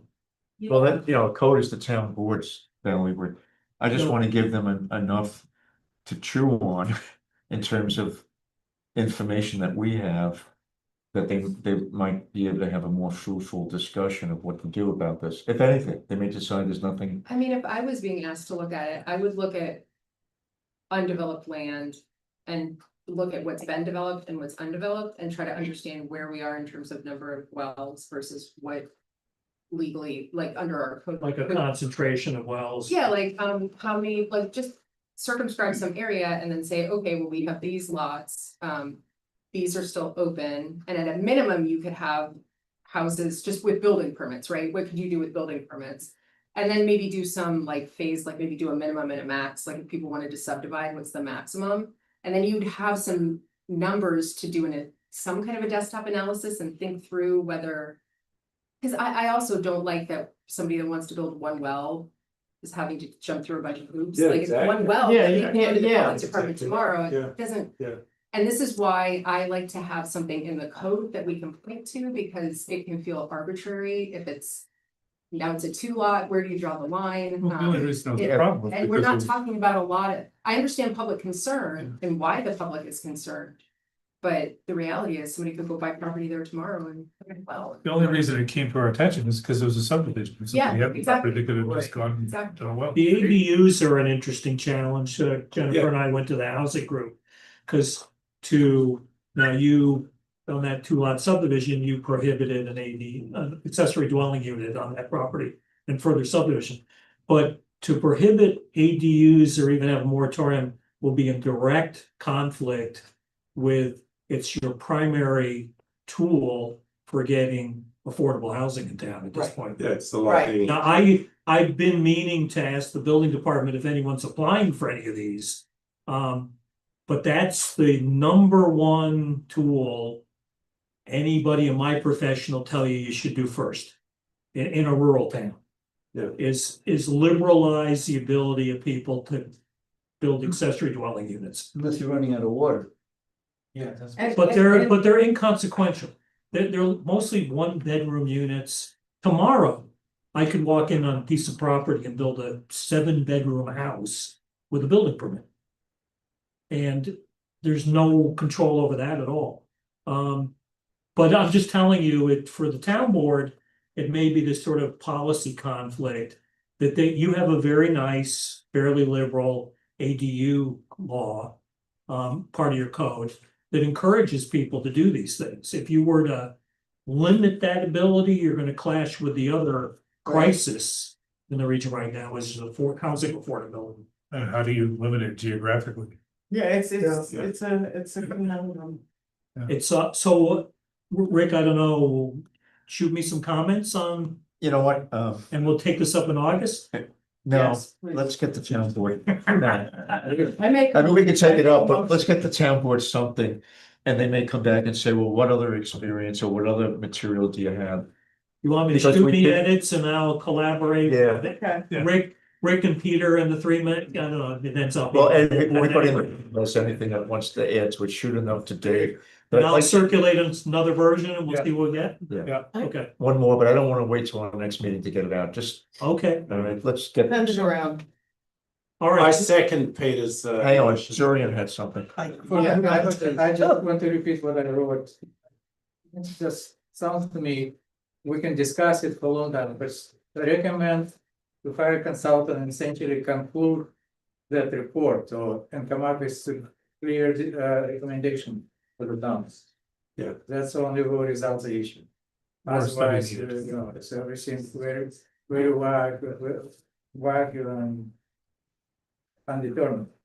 So essentially, we should get, instead of having the non-experts like us, with the exception of the 2 geologists, have an Yeah. expert take a look at what's Town available. needs to hire To create a strategy. consultant, do study and make conclusion essentially. So Dave, if there was one addition to what you wrote, that sounds to me to be a reasonable thing to do. Get it Maybe, out. Okay, maybe an updated weekly. Yeah. update the groundwater protection. I think probably. Okay. All right, I'd like to second the motion, Peter's motion. I While you're in the meeting. want to follow up on one thing. Aye. How One more emails, thing. our emails, Always. you wanted to get. our Oh. emails. town emails. Yeah, that's the last thing, so I don't. You're not gonna get a town email because it. With whatever company they deal with now, they're going to a new email system. But it would cost $30 a person per month to get a new. Oh. So. Yeah. So there's what, 7 of us times 3, that'd be $210 a month times Not gonna 12, It's not gonna happen. just not gonna happen. Okay, It is what Right, it is. there's a motion. okay, there's a motion, there's a second. Motion. Second it. All in favor? Aye. Peter, you jinxed us, I said it was gonna be, it's all your fault. I Still on. said it was gonna be an early night. Rick, Can you close that I out? have, Yeah. you want me to take these out? Can I read your handwriting?